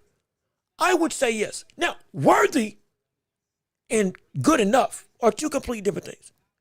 Dave Allen was the opponent level that I felt Makhmudov has been at. He's a threat because of his power, but his skill set has much to be desired, as we saw when he got beat by AJ Caballo. Facing off against Dave Allen, who had knocked out Johnny Fisher, I think beat him twice, who was another up-and-coming heavyweight in the UK division. That was about where I thought Makhmudov was at. The fact that he struggled just about panned out.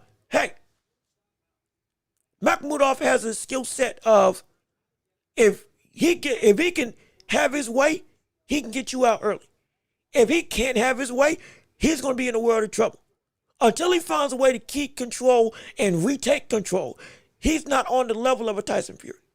No fighter really is going to prep him for a Fury because his own skill set hasn't evolved to even have the capacity to get to that level of being able to fight. However, if he can beat Dave Allen, okay, there's at least a validation. What we thought was his skills, we can at least buy into, okay, there's some truth to it. But Dave Allen was a worthy opponent, but he was not and is not as good as Tyson Fury. And he was never going to prepare him for Tyson Fury, because he can't do anything that Tyson Fury can do outside of, again, the straight rights he was landing and the ferocity and willingness to lean on his opponent. But either way, this is a setup for Tyson Fury to look good. Don't mince words about it. This is a fight for Tyson Fury to look good in. This is a fight to make Tyson Fury look great in lieu of a bigger fight for a bigger card, potentially on Netflix yet again. That's why. This undercard is abysmal, in fact. It's bad. It's bad. It's really bad. And Burr, you say he still lost the fight on home ground. He did. But I'm not trying to be disrespectful. What could Dave Allen do that could have helped Makhmudov prepare for Tyson Fury? I don't think there was anything. And Makhmudov deserved to be at Dave Allen's level. If he was better, I would have been all for it. But be clear, I was hearing the hype and I watched the fights. I was excited about him, but I didn't think he was as what everybody else was talking about him. I didn't think it was that. And the way that Ajit dismantled him, I was like, okay, yeah, no, this cat, there is a bar that you haven't even attempted to cross yet. You're just not there. And you probably won't ever be there on that level. So it's a gimme fight. It's a gimme fight with a relatively young name, or a younger name than what he's faced off of the recent courts of his career with Garrett Chisora and Dillian White. It's a younger name than him. But it's a gimme. He's supposed to win. Let me see. Albuga, I actually don't hate the undercard. I don't either. I think my biggest disappointment, I'm not impressed by it, but my biggest disappointment is that I believe it's Conor Bennett's fight on that card, I believe. It's a co-main event, right? I believe Conor Bennett's a co-main event for Tyson Fury. And it's in versus Regis Prograis. That is the most noteworthy name on the card at this point in time. Yes, I would say so. With that being said, if anybody saw Regis Prograis' most recent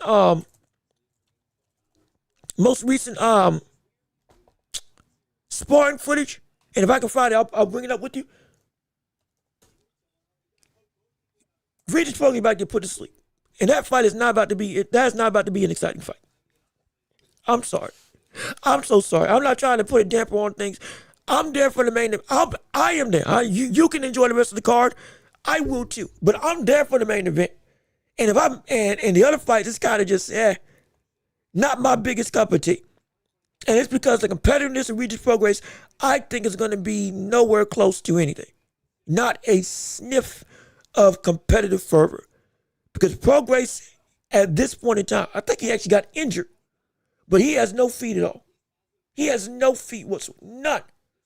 I'm not saying that Conor Bennett has the power of what he used to have since he popped dirty. He ain't got that no more. But he at least got feet and speed. Prograis, if you've seen his most recent sparring footage, has been completely stiff as a board. I'm talking straight up, nothing but planted like a tree. Planted like a tree. And against Conor Ben, that is, with how he looked in his last fight against Eubanks, but I'm going to say this. You can say Conor Ben is still, he's a good fighter. You can say he's not the best fighter. I agree with you there. But if you say that you can just beat him straight up without having to move, you ain't doing that. You ain't doing that. You ain't doing that at all. and you're going to get hurt. And Regis Progress, at this point in time, with the way that he's looking, I'll even pull it up right here. With the way good, my gosh. I'll play the clip for those of you who don't believe me. Take a look for yourself. This is what he's been doing. This is how he looks. There you go.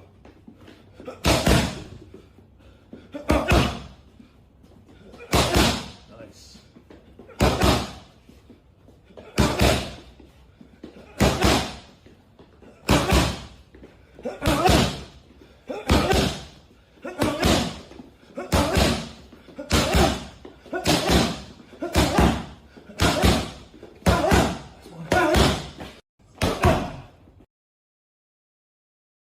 I'm going to say this. This is not me trying to, this is, the training a specific combination. I understand. The training for a specific setup, I understand. This is a pad work for a deliberate purpose, for a certain game plan. I understand. Even with that being the case, it's never supposed to be that if I'm watching you punch, for me, I'm not seeing at least a little bit of movement where you are still trying to enact some level of in-fight simulation of where you're supposed to be after you punch and also to set up the next shot. Even if it's moving forward and backwards, simple as that. This man, for about 10 seconds, with 5 combinations thrown at that time, was simply staying put. And he looks incredibly stiff and grounded. And I say that in a bad way. I say that in a very bad way. And based off what we also saw in the last time that he fought, in the last outing of him in his tenure in this boxing game, it does not look pretty. It does not look pretty. This is a scary sight. This can get dangerous. Mind you, it's kind of bent. This is kind of bent we're talking about now. Somebody who, if you can't move, you're gonna get put in a bad way. It's gonna be a bad way. That's why I'm not excited, because even the best of the undercard looks to be a very one-sided affair. That Progress, it's gonna be a bad day. It's gonna be a very, in my opinion, it's gonna be a very bad day for Regis Progress in this fight. And I don't think this fight's gonna be close. I don't. We've said that Conor Benn hasn't had a knockout since he popped. He's had some knockdowns. Yes, he knocked down Chris Eubanks Jr. But second fight, extremely weight drain. Still did it, but extremely weight drain. He ain't this time around. Lord knows, I promise you, he is not getting that victory this time.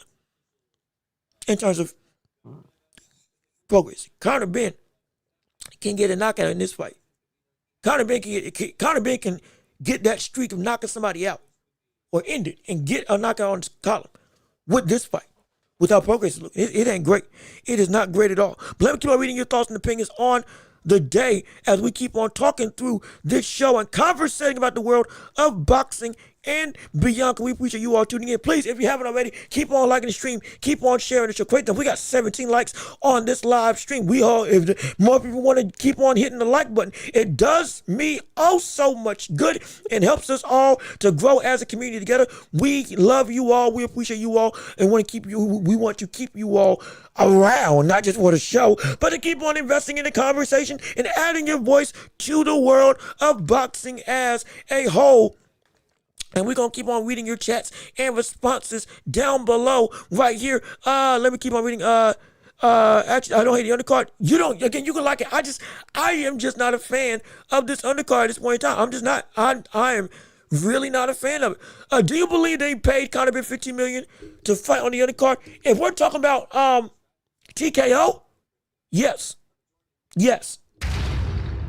If this is TKO, yes, they did. It is a one fight, $15 million TKO deal. Understand that is not hyperbole. That is the contract. So yes, one fight, $15 million. If it's Regis Progress, yeah, so be it. Not saying I think it's good, but that's what's going down.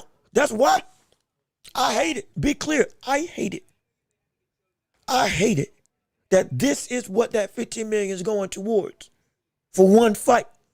And again, UFC fighters still acting up, saying we ain't getting paid as much as we want to, much we should deserve.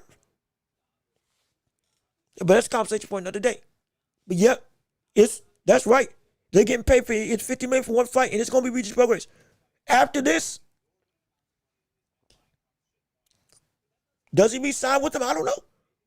He may just take his one thing of money and then go back to the negotiation table and say, hey, I'm worth 15 million for one fight.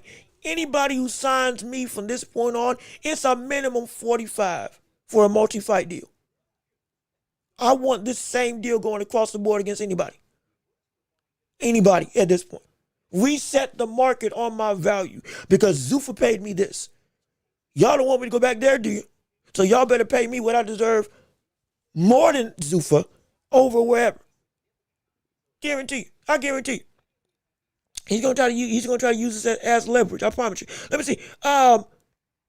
Regis is moving up in weight. Not knowing he doesn't have the chin in a war with Jojo Diaz. Yeah, I'll tell you, it's gonna be bad. It's gonna be really, really bad. I promise you. The press conference is tomorrow. We're gonna see how big Xander comes in. Oh yeah. I forgot about that. That press conference is tomorrow. Oh shoot. I forgot that press conference between Boots and Xander. That is tomorrow afternoon. That's gonna be entertaining to see.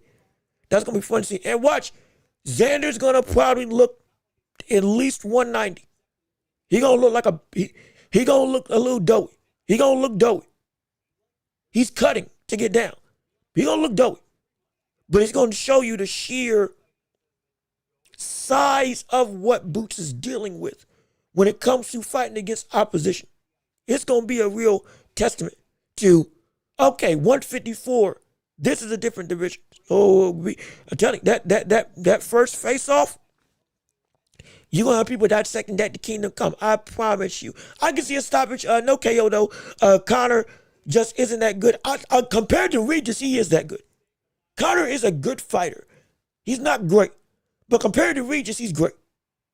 He's a great fighter. Compared to Regis Progress, he's a great fighter. Compared to him. And he's good enough to get a knockout against that guy who's there to be hit and can't even match his speed, let alone as a pure fundamental boxer. I can confidently say Conor Benn's better than Regis Progress. So yeah, Progress has the power to hurt him. That's about it. Again, it's a puncher's chance. It's a puncher's chance, and that's it. They're just giving out M's like it's a regular day. They are. That's why I said if you want to become a boxer, the market's there to do it now. You might as well step into it and do as much as you can. And if you can really speed up the process of your cycle to get to the pro ranks, you get a big enough name, this money can be yours as well. It can be. But let me see. Conor Benn is definitely not worth that much. No, he's not. But he's going to get the Zuffa needed names, any names that carry the level of weight to make the public buy them as valid. That's why they got Conor Benn. That's exactly why. They know they overpaid. They did it for a reason. They know they overpaid, but they did it for a reason. Let me see. That's not true. Anyone can knock out Regis, especially with them moving up without experience in the weight class. I mean, yeah. Okay. I mean, yeah. Yeah.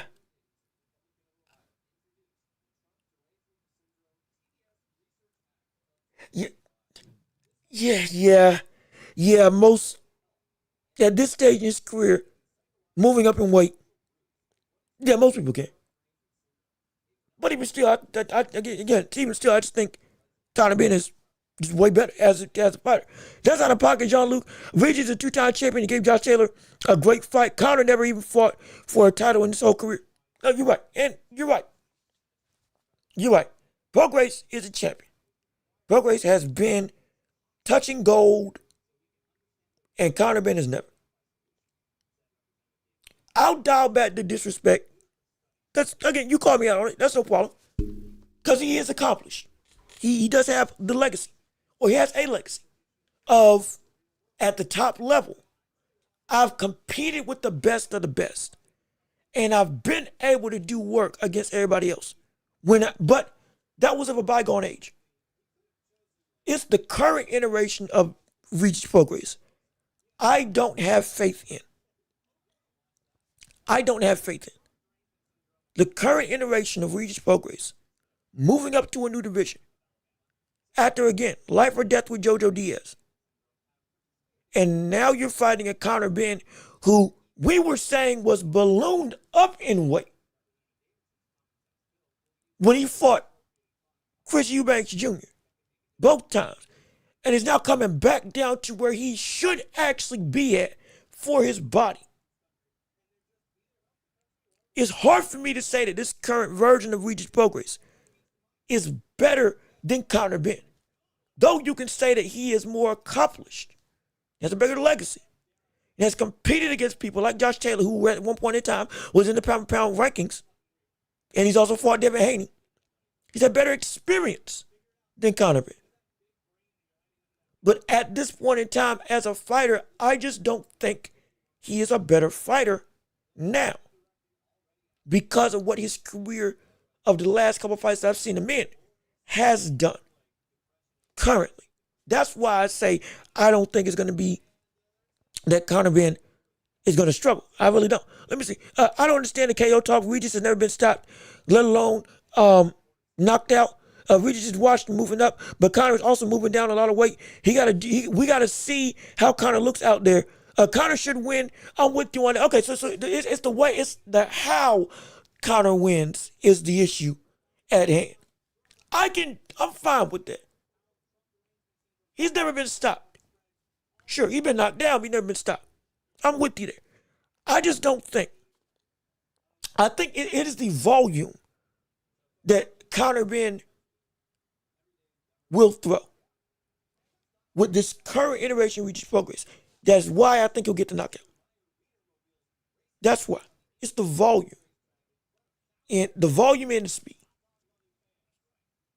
With the diminished skills at this point in time of Prograis.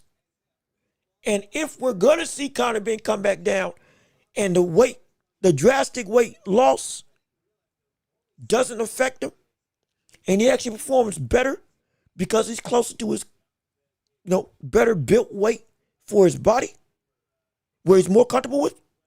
If, again, it's an if, because we don't know what it looks like. If it does indeed show, okay, this is where Conor Benn should be.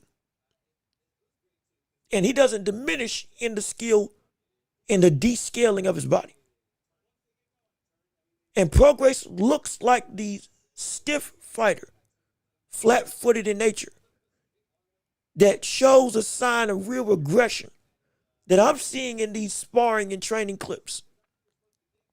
The speed of Conor Benn and the volume of how much he will be darting in and out and commit to stay on the inside and overwhelm you if he feels, okay, yeah, this guy can't deal with me when I actually let my hands go. I think he can get the stoppage on Conor Benn or on Eubanks. I do. I really do. And it's because of the one thing that we saw when Devin Haney knocked him down twice but didn't knock him out. The temperament of pouring it on, Devin Haney, that's just not him. It's not him. I'm not comparing the skill set. I'm comparing what the situations. If Conor Benn gets put in that same situation, I promise you, if he's knocked him down twice, he is not going to let up. Especially if he knows, okay, yeah, there's nothing you can do against me. And so I think we're going to see that situation arise. And I think we're going to see Conor Benn get the KO. I do. I strong. If I'm wrong, I'm wrong. No problem. But I just feel it.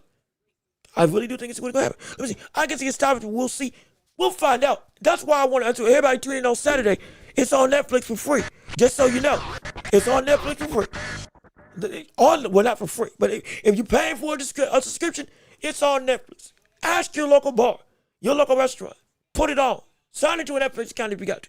Bring a party. Grill out if you need to. Have some fun and enjoy it. It's going to be a show. But I think it's going to be a show that, again, I just see Conor Benn getting a KO. I really do think it's going to be a knockout. or Dr. Stoppage. One of those two is going to happen. I just think it's going to overwhelm. But as we keep on talking, we can actually go and delve into the world of the championship rounds. We're nearing the end of the show. So, ladies and gentlemen, we about to switch gears to go into the championship rounds where you all can talk about anything and everything in the world of boxing and beyond. Yes, sir. Come on. Come on. It's time to transition over. Let's get it started. Let's get it popping. It's time to work. It's time to shine. We got 30 minutes. Hear your thoughts and reactions on anything involving the world of boxing and beyond, sports, movies, television, the NBA, the NFL, all of this and so much more. We can talk a little bit about college basketball. Dan Hurley and UConn losing, I believe, to Michigan. I believe they lost to Michigan. Hopefully I'm right on that. We can talk about the MVP race in the NBA now coming closer to a head. ESPN putting out the last rankings of the race, with Shai Gilgeous-Alexander being ranked as number 1 now in their last polling, but it could still be Victor Wembanyama getting the award and potentially sweeping every single instance of award. We're talking most improved, as well as DPOI, Defensive Player of the Year, as well as MVP. All can be under his belt by year 3, as well as blocks leader. It could be insane. A cacophony of awards, coupled with their record being, at this point in time, I think it was 60 wins on the season. Preposterous. They started the season out 32-19. I'm sorry, 32 and 32 and 12? Now they're about 60, I think they're like 60 and 16 at this point. Ridiculous. Right on the heels at this point of the of the consistent drum of success, like with OKC. So who knows how this building is going to be for that. You want to talk more stuff in the boxing world? Like with other news involving Errol Spence Jr., if you want to discuss that. In fact, that may be the way that we can go first and foremost for this topic of conversation, as we can go switch gears real quick as we're still talking about the world of sports and beyond. Hold on, we got people in the chat before we go and move on. Let me see what you all got to say. Who you got for MVP? It would be cool if Wemby won it, but SGA had an historic season 2, and OKC is still number 1. See, both of them have elite teams. OKC is a better team. But, crazy enough, they got Jared McCain. How the world did they get Jared McCain? Even still, they got a better team with SGA leading the charge. Spurs have a great team. They have a phenomenal team, led by Wemby, making the biggest difference. The argument for Wemby, he's averaging 24, 11, and 3 blocks a game. He was on a stint where he was averaging 26, 12, and 5 blocks a game almost for like a 10-year. It's ridiculous. Here's the argument for Wemby. His defense is as great as SGA's offense. As much as SGA's having an historic season, LeBron called it Jordan-esque from the perspective of efficiency. We see what he's doing in the mid-range. We see he's a walking bucket, averaging 30 plus a game. He's been the leader and the driving force for this OKC squad. Everything that you would want, he's got that. There's no debate he should be leading. He can lead and should be in conversations. He should get it again with his team's record as well. But with the Spurs having the second best record in the East, in the league, excuse me, and also them sweeping or nearly sweeping OKC and every other top 5 team in the East and West, and he's putting up 25 and 11, shooting 50% from the field, over 35% from 3. At this point in time, he's had a string of 40-point games, efficient and effective. And then the biggest thing, the last 4 MVPs have all been offensive juggernauts, with Jokic, Embiid, SGA. It's been that carousel of those 3 that have been winning MVP. Offensive juggernauts. Rightfully so. Jokic right now is averaging 28, 10, and 10. Shooting 50% from the field, over 50% from the field, 55% from the field, and almost 40% from, I think he's shooting 40% from 3. More than 40% from 3, actually. Insanity. He's leading the league in rebounding and assists. No player in NBA history has ever done that. Wilt led each category individually in assists and rebounds, but he did not lead them in the same season. Jokic is doing that while also averaging almost 30 a game. Yes, he's had a slower stint, now averaging 22 or 23 over the last week or two, but on the whole of the season, it's 28, 10, and 10. No player has ever led the league in both rebounds and assists in this 75-plus year history of the game. And he is the third-ranked option for MVP this year. And that's because the dominance defensively that Jokic has done has been so transcendent. It has revamped the conversation, which should have always been a conversation, of playing both sides of the ball. His defense is so prevalent. It's getting compared to the likes of what we were seeing from Jokic being a complete offensive player while still putting up 25 a game. He's having callbacks to Hakeem Olajuwon level defensive prowess. That big of a difference maker. A Tim Duncan level of difference-making defense where it is just, you can't score on me. His team is holding teams to 80 points in an era where everybody's averaging 110 by himself. He is shutting down entire game plans. And if he didn't play half the season, he would still be leading the league in blocks, just like he led the league in blocks last year when he didn't play for half the season because of a vein issue. This man has been such a force of reckoning. Don't forget, he's averaging a steal a game also, while averaging 3 blocks a game. He has what should have always been MVP, supposed to be the best player in all aspects of basketball. And right now, he is the quintessential guy. That's why, though his numbers offensively don't look as special, you couple that with the defensive prowess, brother, this man is, you doggone right, he should be talked about. He should win MVP, or at least it's a close race to get there. And again, against OKC, which is going to be a prevalent conversation, he's beaten them almost every time this season. He's dominated them every time they've played. Individually, they have been able to stop him every time he's played. As a team, his team has beaten OKC. I think, 3 out of 4 times they played against each other. At one point, it was 3 straight at one point that they won. This argument is insane. And if he gets it, you can't be mad. Not saying you are, but you can't be mad. You couldn't be mad at that.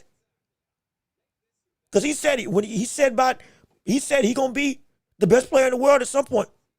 He said he was gonna be the best defensive player in the world, and nobody will ever get another defensive player of the year. That is looking like it's gonna be coming true. He's already playing like a top 5 player in the world, and he's only in his 3rd year. If he doesn't get it this year, I'm not mad at SGA. But I'm telling you this right now. This is going to be the last year he doesn't get it. I'll say that verbatim. This is the last year he doesn't get MVP. I can promise you that. This is the last year he does. This is the last year he does not get MVP. This is the last year. After this, it's up. Barring injury, nobody's stopping this man. This will be the best player in the world probably by next year. This will be the best player in the world by next year. I'm almost assured. I'm almost assured. And that's what also I said about Jokic. And it wasn't until this year that I said that, yeah, SGA is better. No, this is a different beast, man. This is a different beast. Let me see. Didn't OKC win like 20-something games in a row? And he passed, he passed Wilt Chamberlain for the most 20-point games, I think, consecutively. Though, he didn't score 20 points in the playoffs on multiple occasions. In the regular season, from last year to this year, that's how the streak is activated there. So he beat him in that department. So credit to him. No, it's incredible feat, absolutely. And they did win 20-plus games in a row at one point. But then they lost. Then they went back on a win streak, and then they lost. And so it hasn't been as much of a, dominant, everybody's winning, and you can't be stopped. The biggest people that have had streaks, crazy enough, has been the doggone Hornets. They were the ones that have had like multiple 10, 15-game streaks, winning without losing. 9-game streaks, 8-game streaks, 10-game streaks, 11-game streaks.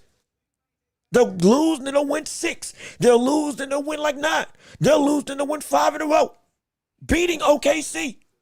Beating Boston by, 140 to 88? The biggest marginal win in franchise history? One of the largest marginal wins in NBA history? That's the team that's been streaking that way. OKC has as well, but it's like, it's insane. It's insane. I love Wemby, literally the only player I have gone to an NBA game to see this year, and it's worthwhile, man. Him, Giannis, LeBron. I want to see Luka, the players I would pay to see. And there's one more. Anthony Edwards is another one that is incredibly fun to watch. Y'all get to see him just do with the greatest of ease, putting up 30 points on everybody's head while getting like 15 assists. So he's a box office attraction that is legitimately built to be the next guy in this league. In fact, let's put a pin in this right now. Or rather, let's rip the Band-Aid off. This is the face of the NBA when LeBron leaves. I don't care that he's not American. It shouldn't have mattered in the first place. I don't care that he's from France. It shouldn't have mattered in the first place. I don't care about anything that all these other people want to talk about with Anthony Edwards, with Luka Doncic, with all these other people. It does not matter. With SGA, Jason Tatum, it's never going to happen with Jason Tatum. As the face of this league, Victor Wembanyama, that is the next face of the NBA. I don't care what anybody says. That is how transcendent of a persona and a skillful player he is. He's going to be the man that leads this. He's going to be the it thing that keeps this NBA not just afloat, but brings about the next generation of basketball. He's going to be that guy. There's not a doubt in my mind. Not a doubt. Not a doubt. It's not Brinson. It's not Jalen Brunson. It's not Karl Anthony Towns. It's not, again, Anthony Edwards. It's not Giannis, even though I love Giannis to death. It's not Giannis. None of them. That man is going to be the gold standard for this league. He's going to be the gold standard. He's going to be the guy. He's going to be the dude. Let me see. I feel you. With all that, his team is still second. But see, here's the thing. Here's the thing. You have to understand when it comes to basketball, even if you're first in the NBA, it doesn't always mean that, okay, boom, you don't deserve the award. There are plenty of situations where a player from a top 5 seed has won the MVP, even though their team wasn't the best in the world.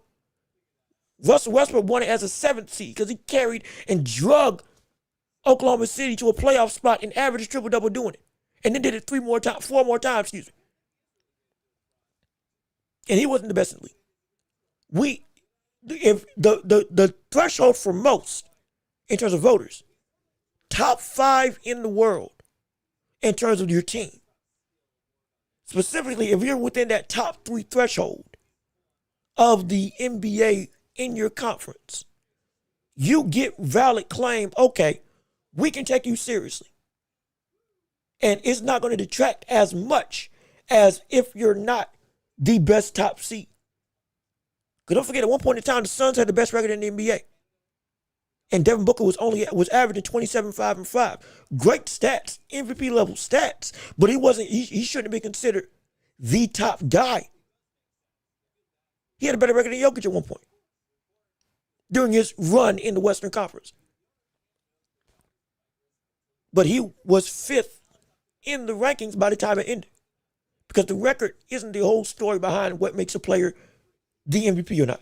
It's a lot of different things, or rather it should be a lot of different things. Sometimes it don't pan out that way. But even still, so that's why I'm saying he can still win it, even though he's second in the NBA in the record category. He can still win it. Because even he's beaten the best team in the NBA on multiple occasions. Again, in a row. And he's done it against Boston, Cleveland, LA, Denver, Houston. I wasn't going to say Chicago, but their team's buns. New York dominated them. East, the Spurs are essentially like anyway.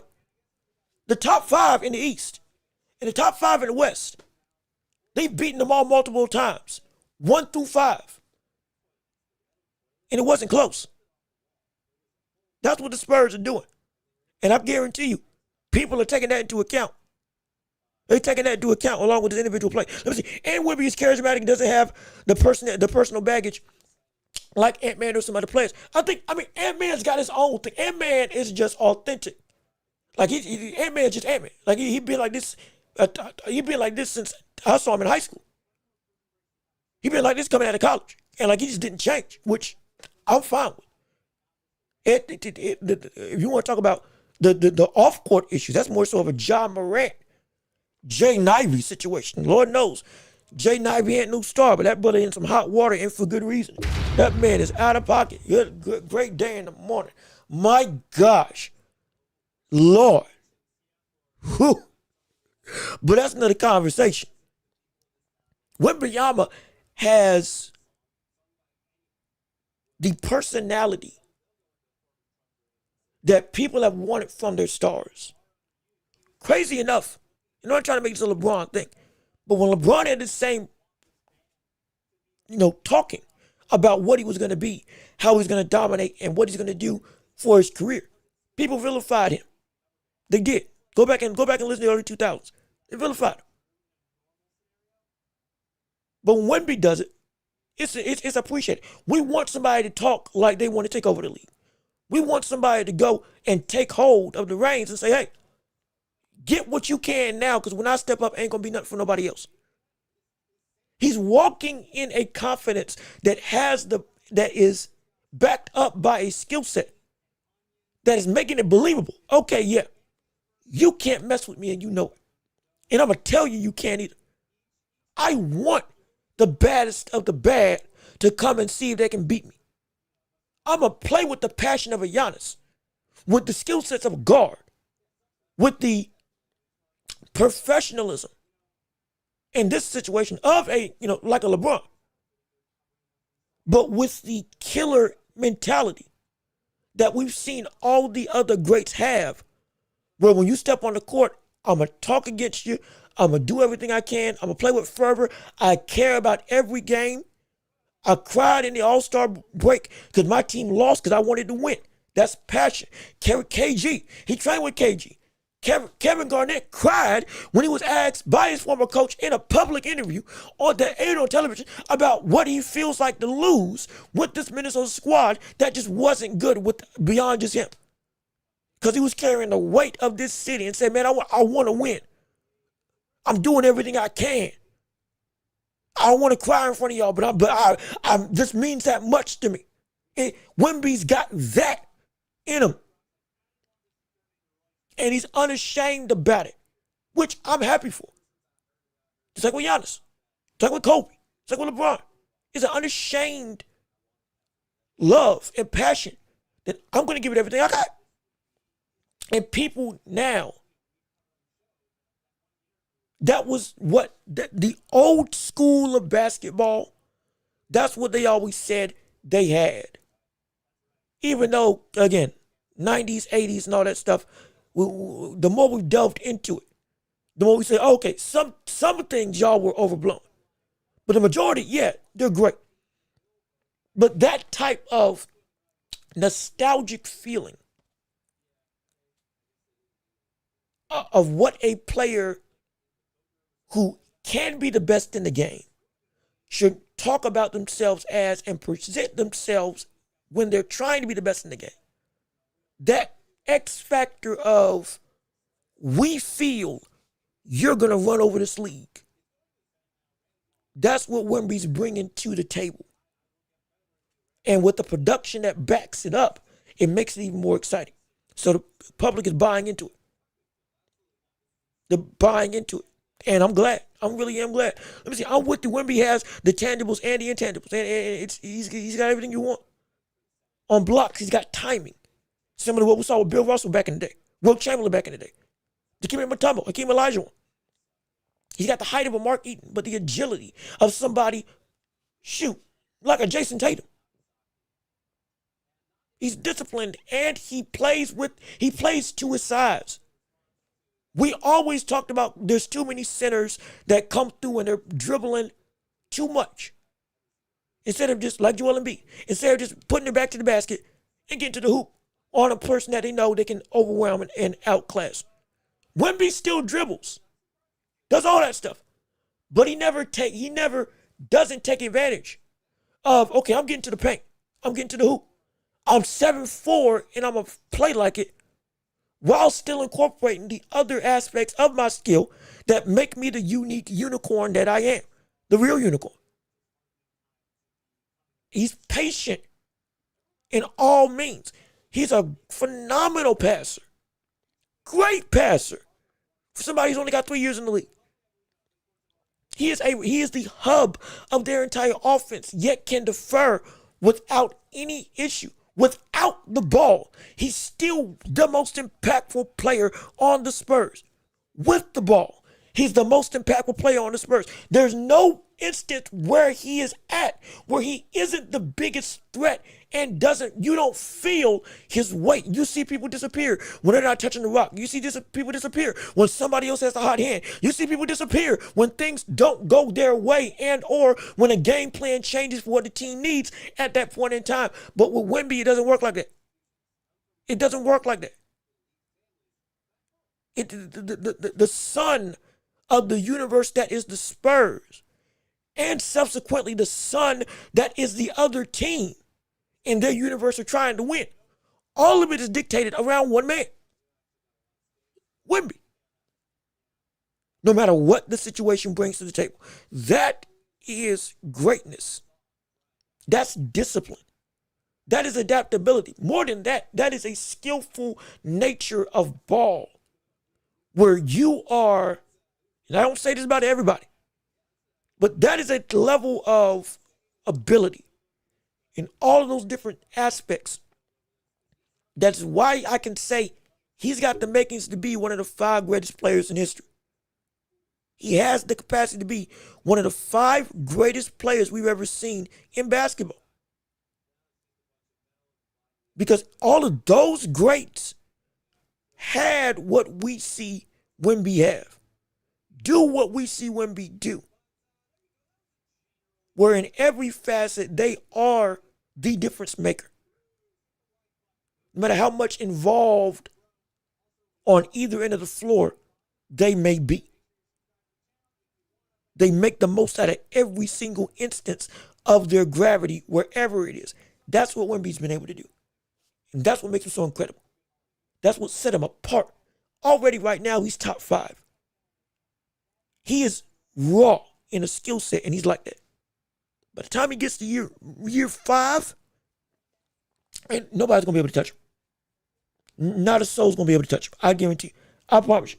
I promise you that. I guarantee you. Let me see. Lufkin, Caroline Dubois won on Sunday. It's time to see Caroline versus Baumgartner. Yes, indeed, Caroline Dubois did win her fight this past weekend on, I think it was a unanimous decision that she got.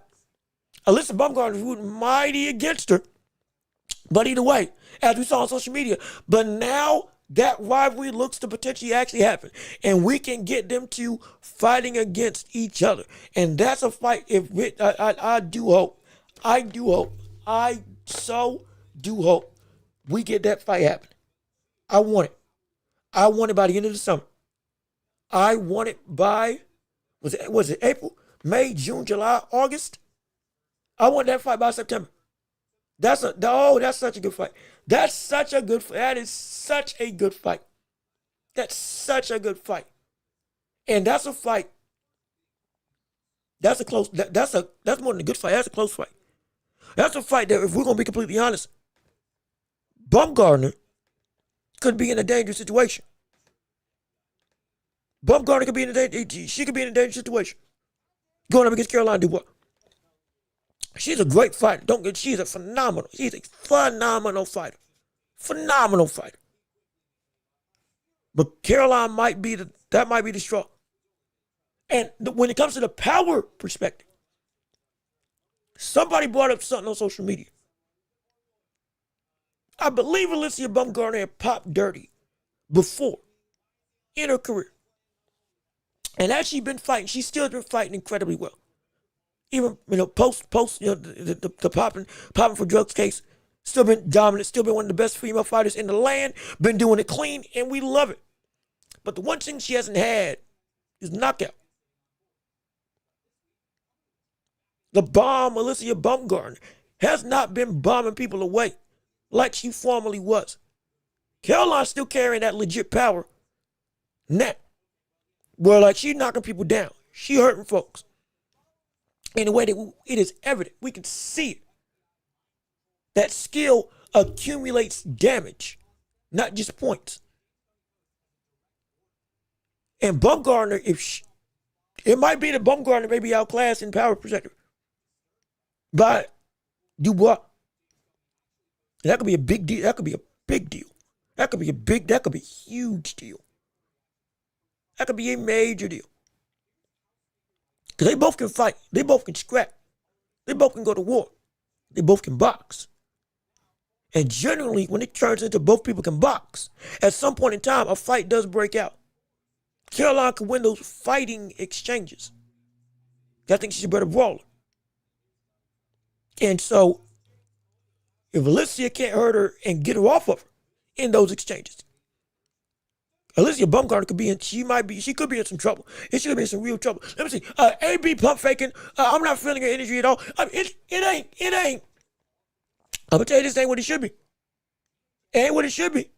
It don't feel the same, how do we say, the same level of, knock if you buck, jump if you feel froggy. I ain't feeling that. I'm not going to say there's some disingenuous intent behind how she's talking, but it don't carry the same bravado. I'm not buying into the outright confidence like I used to when Baumgartner was talking about fighting against Caroline Dubois. Because she knows that's a threat. That's more than a name. That's a threat. That's a real threat. And so Baumgartner is this bigger star of the two. Baumgartner can make this fight. She can make this fight. She can make it happen. She can get to the table. And things can work out where she still gets her money and the fight still goes down without a hitch. It can happen. But she can also back away. She can also back out. And if she do back out, oh my indeed. It can get, somebody might be scared. Somebody might be scared. Somebody might, I'm not saying they are, but somebody might be seen as, somebody a little bit hesitant to see how that fight goes down. But either way, the setup is there. The story is there. One of the best in the world versus somebody who is beating her would give her that claim. In terms of Alicia Baumgartner holding that top spot, Dubois getting to that top spot. The threats are all there. The warning signs are everywhere for both opponents. And it makes for a clash of every proportions. That could be a main event. That could be a main event level fight.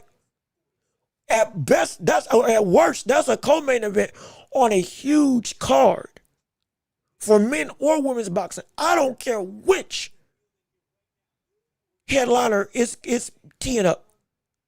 That's a fight that can do work. That'll get everybody. That fight will get everybody engaged. That fight will put butts in seats.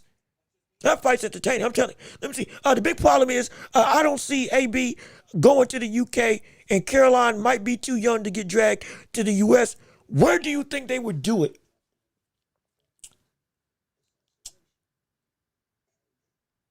That's a good question. That's a really good question. That's a good question. If it's a headline of their own, it would be in the States.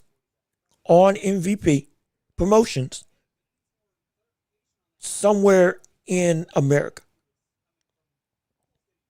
If MVP partners with somebody else for a bigger card, it's going overseas. It's going overseas. It's going overseas. If it is an MVP card alone, it's sticking there in the States. I'm about assured. But if it's not, and they're putting MVP partners, our promotion's putting this fight on for under the zone or under whatever, it's going overseas. Because if it goes overseas, it's most likely the co-main event for a bigger fight. It's most likely the co-main event for a bigger fight if it goes overseas, if it goes to the UK. And Bumgarner, she'll take that money. I'll tell you what, she'll take that money.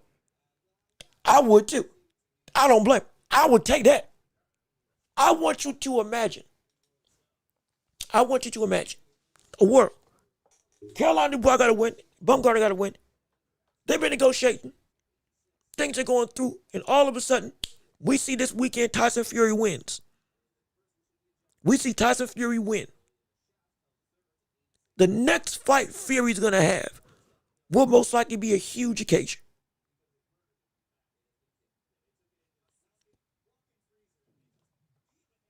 I could see that being. Put us on that card. Put our fight on that card. Against maybe Anthony Joshua. And let's have it out there.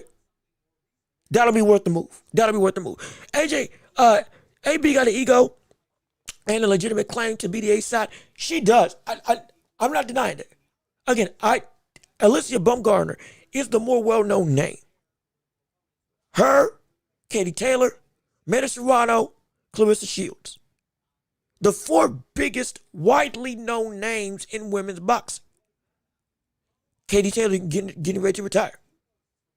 I think Amanda Serrano is as well, if she hasn't already. I cannot exactly remember.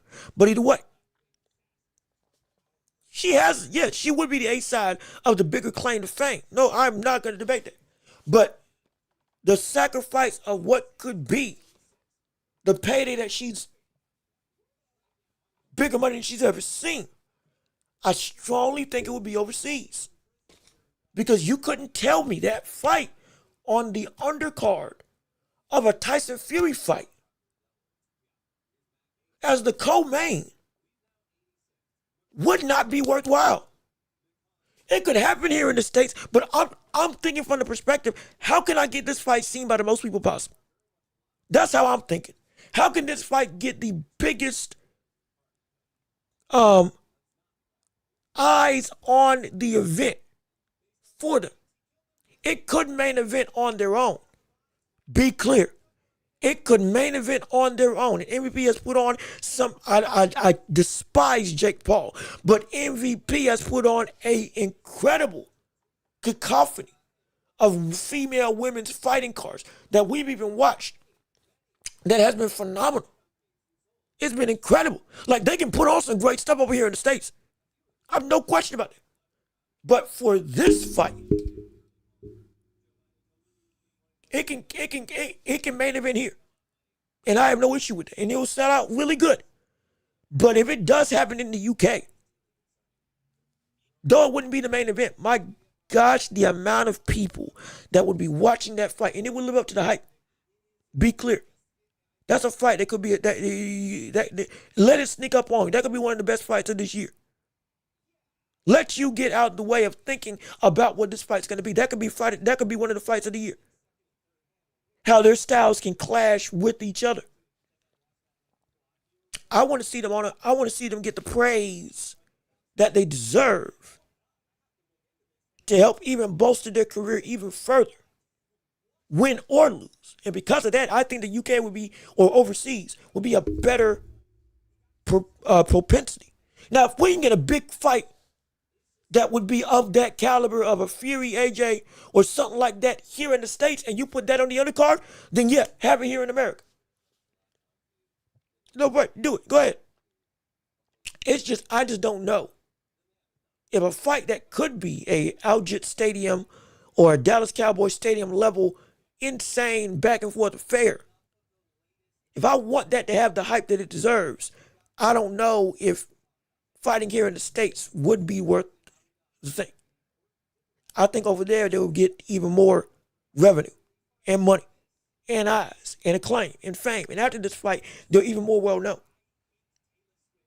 At least to me. But let me see. I agree that fight would be huge in the UK. Yeah, it would. It would. Cause you also gotta look at the landscape of women's boxing over here. Amanda Serrano and Katie Taylor were huge, right? But Katie Taylor has a huge overseas following. Huge overseas following.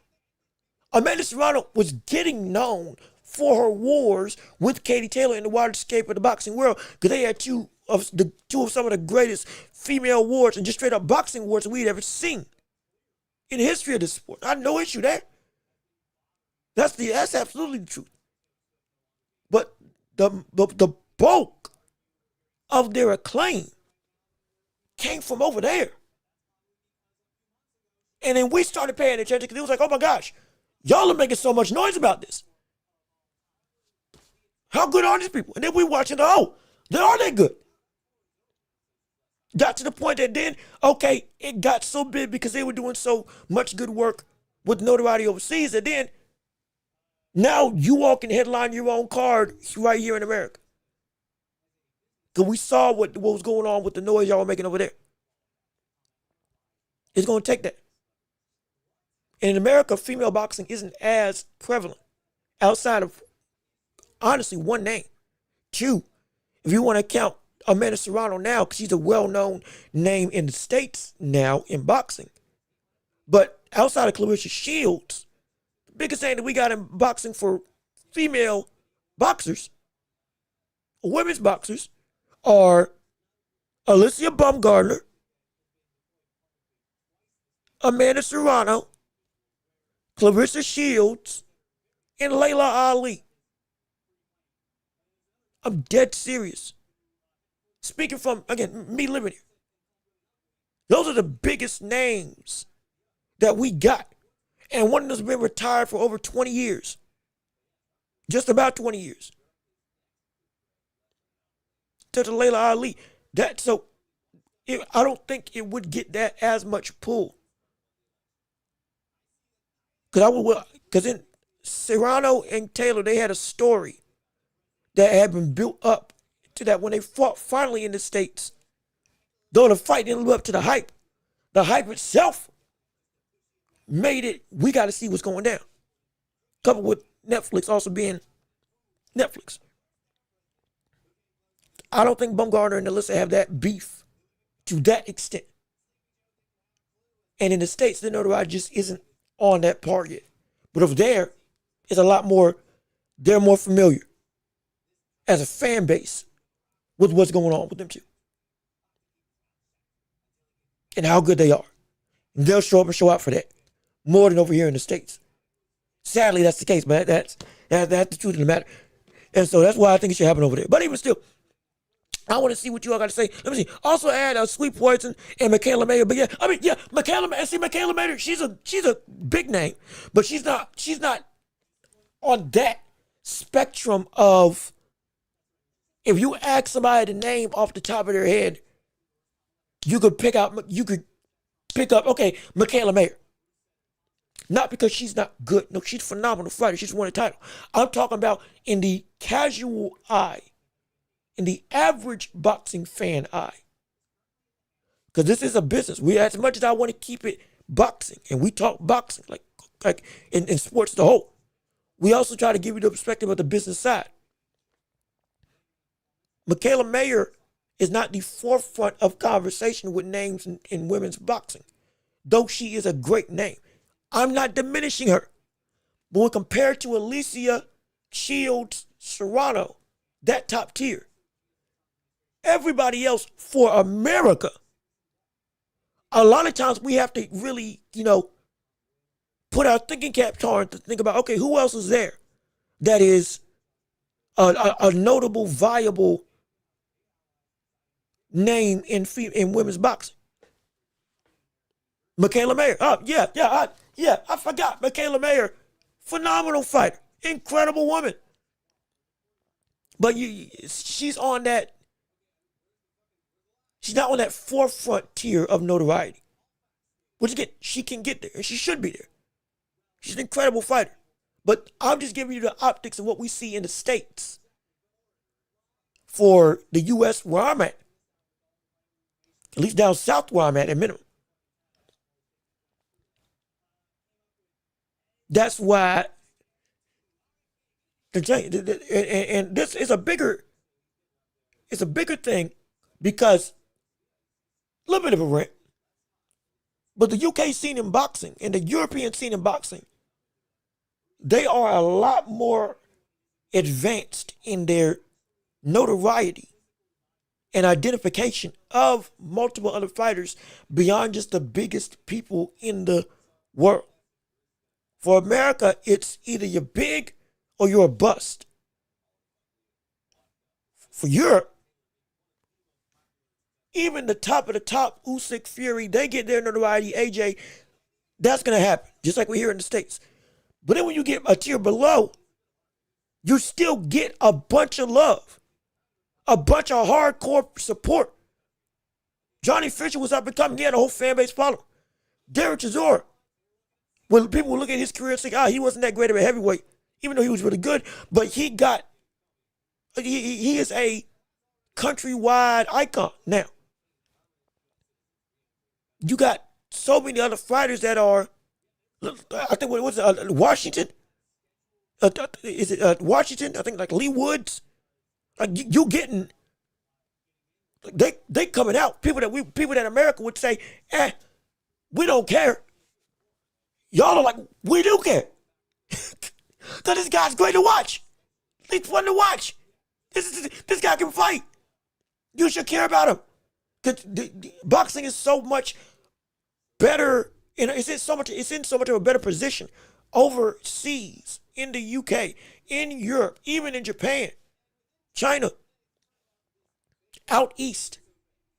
It's so much better of an environment for boxing, for the whole, rather than just the top. Well, for the America, it's at the top, and then anything that bottoms out, it bottoms out.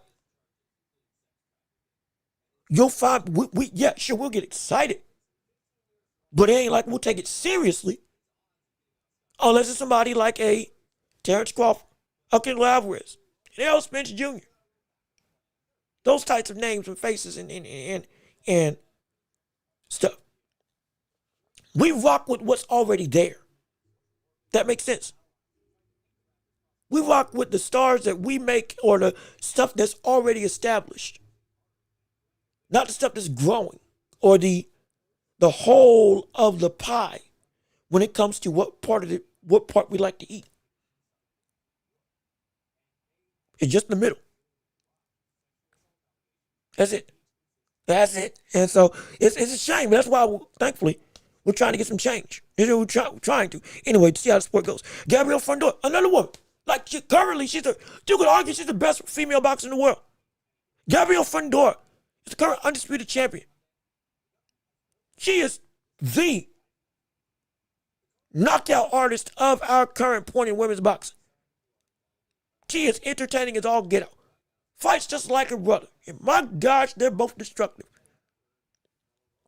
And she putting people to sleep. Not just like stop. She putting people to sleep, like putting them down. She is a monster of a fighter. And she's so young. But she's not on Clarissa's notoriety level. And she should be.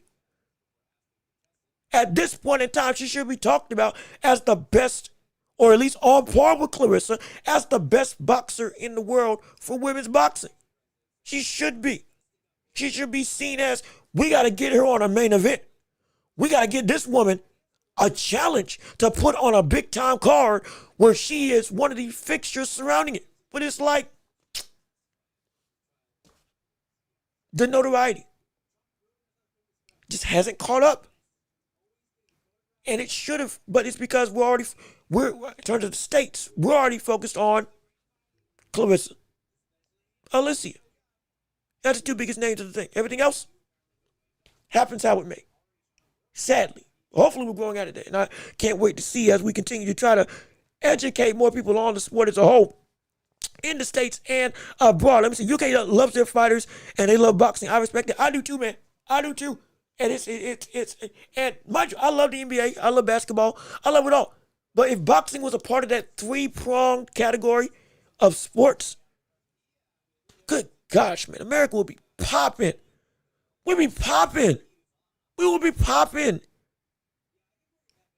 Because y'all have seen over there, wherever you all are, if you don't live in the States, you all have seen when a big fight happens and America cares. Brother, you've seen how the whole build-up feels. Like, it's insane. It's preposterous.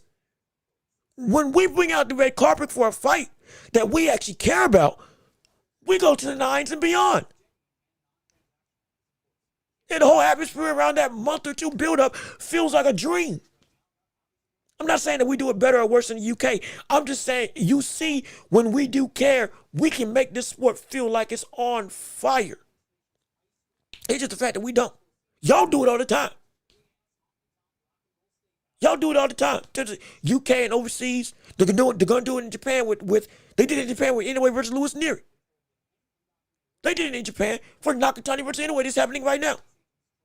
Or in May, excuse me. We just don't. We just don't. It's frustrating. Dubois might sleep Alicia, no joke. Oh no, she might. The power dynamic.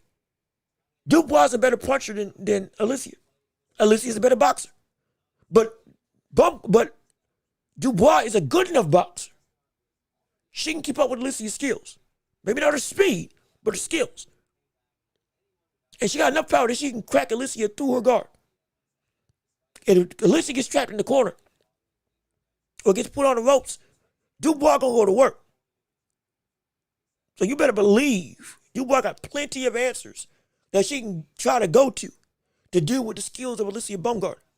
It's going to be a good fight if that takes place. Let me see. I would put Sweet Poison top 3, top 5. Yeah, I would say around that. I would say that fourth spot is about where I would put her. If you got it at 3, I ain't got no problem with that either. Let me see. By this time next year, Gabrielle could hit top 2, maybe number 1. Depends on her activity and what happens with Clarissa. I mean, if her activity still boats through, that's gonna be a no-brainer. That's gonna be a no. That's a no-brainer. If her activity keeps up like it's been going now, oh yeah, that's a no-brainer. Not even close. She's gonna be tied for number 1 most likely. If Clarissa keeps winning, she's gonna be tied for number 1. She's a menace. She's just the embodiment of pain. There's nothing anybody can do against her.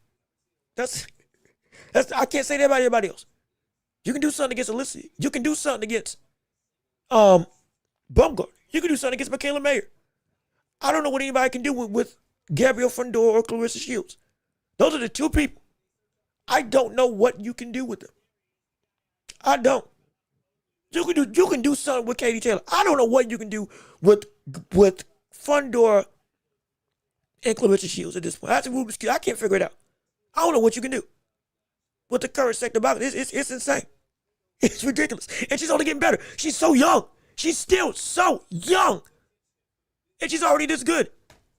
Let's see. Turkey was making all the great fights. Where is he at? Is it because of the war that's going on? No, where can I find it?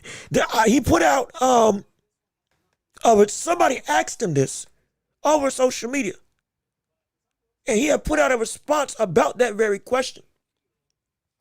And he is saying he's got plans to make fights with Canelo this year, Ryan Garcia this year, Tyson Fury this year, and I think he's already got something lined up with Canelo Alvarez next year. And crazy enough, he left Devin Haney out the picture of that whole conversation. But he has put in multiple instances of fights that he's trying to make for this year, or to lock him down negotiation-wise. So he's not backing off. Mind you, they just put on the ring. Like the ring was at the start of this year. What was it January, February, March? The ring, the ring was, the Shakur and Tio was 3 months ago. Starting off the year off with a bang.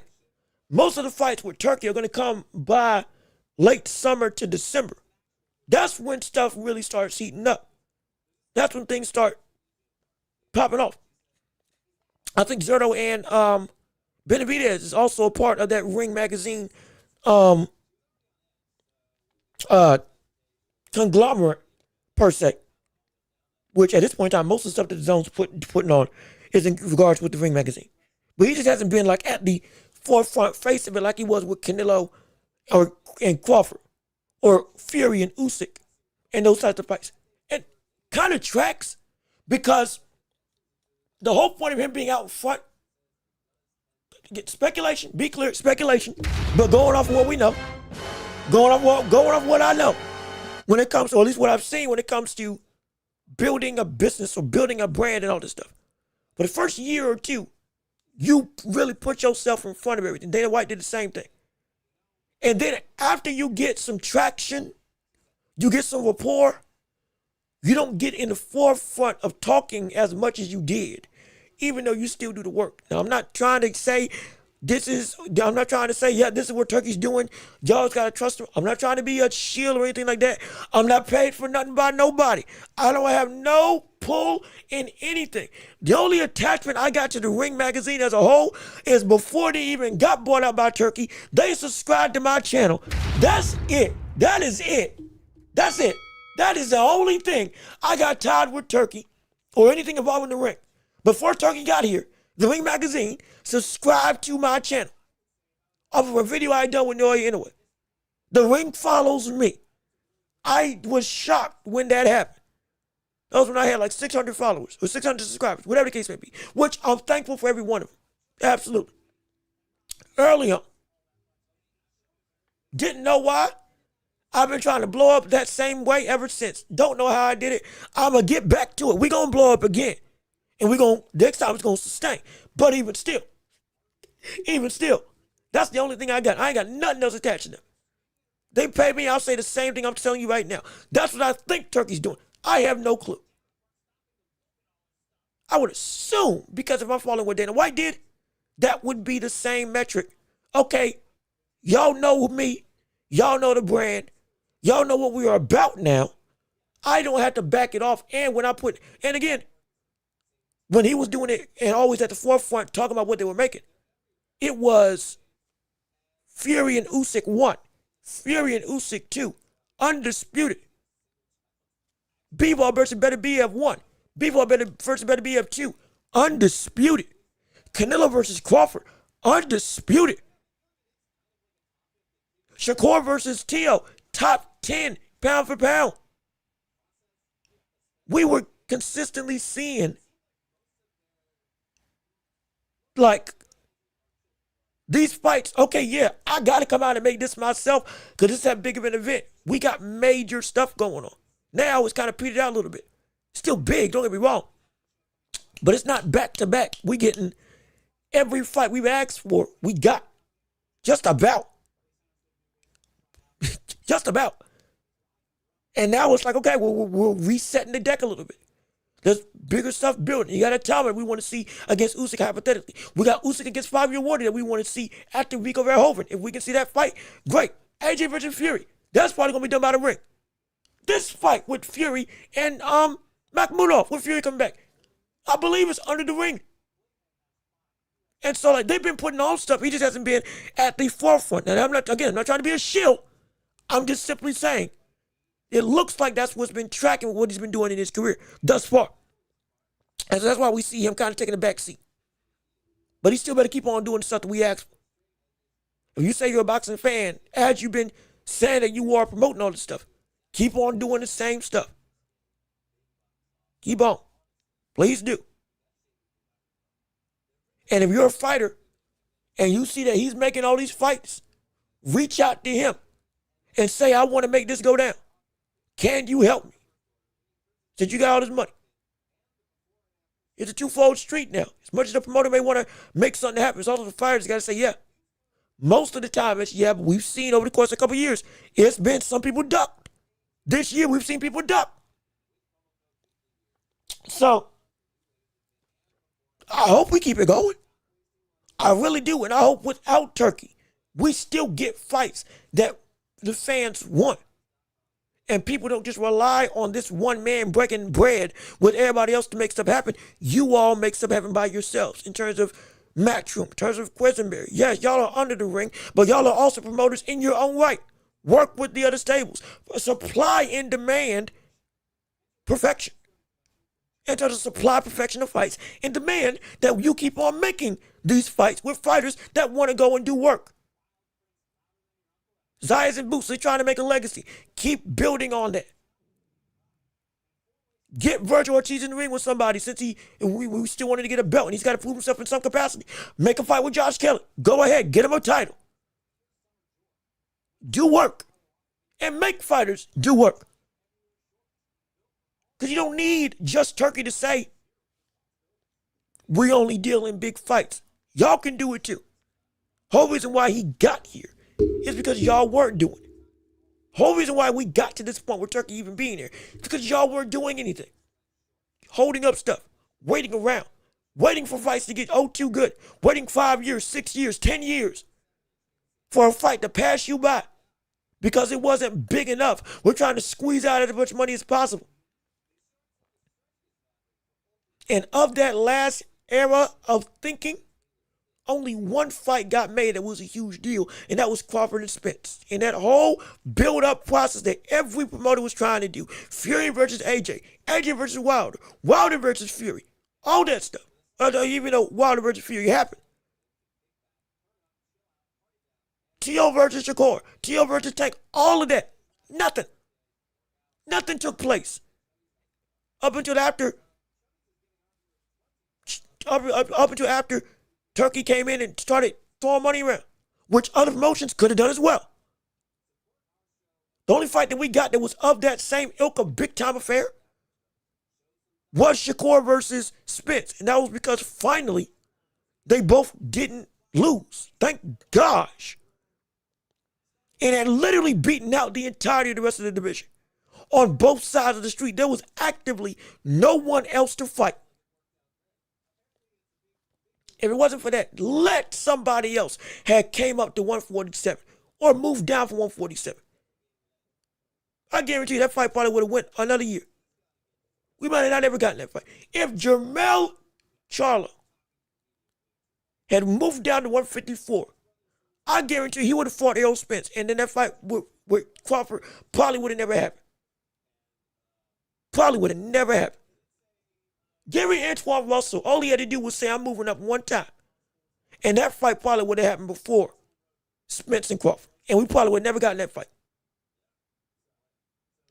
The fact that everybody stayed put and both of them had beaten everybody was the only reason why that fight finally happened, even though it should have happened years early. There was literally no other choice. The only successful marinating of a fight for that long that I had ever seen. The only successful one in the modern day that actually came true before Turkey Al Sheikh, where you built it up, nobody lost, nobody messed anything up, and everybody just fought. Out of over 15 years, that's the one time it actually happened. When it was supposed to happen. I'm telling you, man, it's terrible. It's hard. Let me see. Very first step, we're getting young Boots versus Xander. Yes, we are. A young Boots versus a younger Xander Zayas, who, while young, has accomplished more than some of the people in this same division. Fitting the mold of a star and walking like a champion. Taking on tests even though he's young. This is the type of framework that boxing should look like. This is what keeps people in the forefront. Because people normally wait until they're padded stats, padded resumes, and then they're 30, 31, 32, and now you're getting the big fights. When you could have gotten them at the start and then sustained and keep on getting them for the whole of your career. Why do you think that the biggest stars that currently have the groundwork for what everybody else revolves around, Canelo, Inoue, Anthony Joshua, Usyk, Tyson Fury, just throwing out names that have been consistently in the mind's eye of boxing fans and casual fans. Those names and a couple of more have always been known worldwide and get to the position that they're in because some of the biggest challenges that they had were early. Usyk got undisputed before ever coming up to heavyweight and then moved quick when he got here. Tyson Fury beat Klitschko when he was younger, in the bulk of his prime. Didn't waste time, took him on. When Klitschko was reigning 10 years. Anthony Joshua was heavyweight champion unified by the time he was like 20, what was it, 25? Something like that. After being a gold medalist, knocked everybody left, right, and center, and took the reins from Klitschko. And Klitschko's last fight in a Fight of the Year contender, when he was young, Canelo Alvarez has had 60-plus fights, and he's fought Miguel Cotto, James Kirkland, Amir Khan, Triple G, twice, Floyd Mayweather.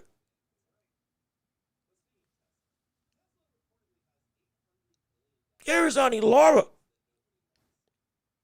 He's fought against a host, Trout. He's fought against everybody. Early. People, when you don't take these type of tests to get those types of names early on, that's why it takes so long for stars to get fabricated in the mind's eye. Sure, you got people like Tank that sometimes they're able to skip that step. But almost everybody else, you got to fight. And if you fought often and earlier, you would get these fights where everybody's saying, oh my gosh, this man's insane. Shakur Stevenson did that as well. Shakur Stevenson did as well. This brother went through, and what did he do? He fought T.O. Before that, he fought Zepeda. Then he fought Josh Bradley, understandable. But even coming up here, he fought Jamal Herring. He fought Oscar Valdez. He fought an undefeated Yoshino that was a knockout artist. He then fought at 135 and was trying to get fights with all the other big contenders.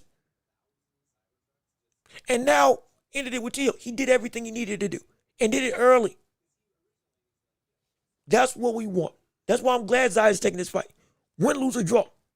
He's involved with a name that is respected early.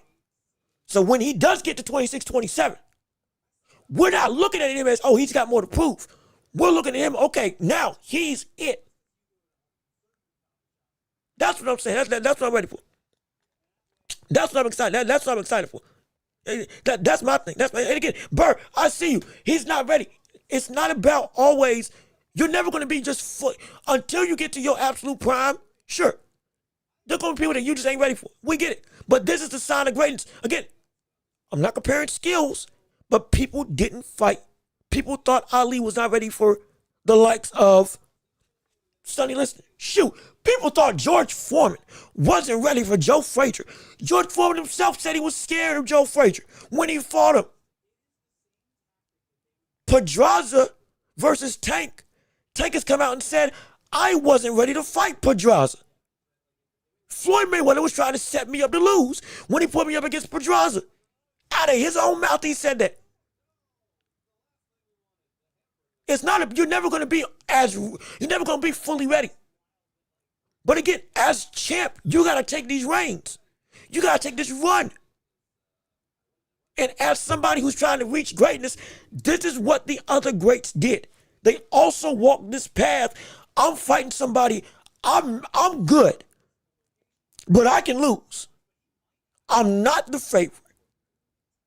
I'm not the fighter that is supposed to beat him.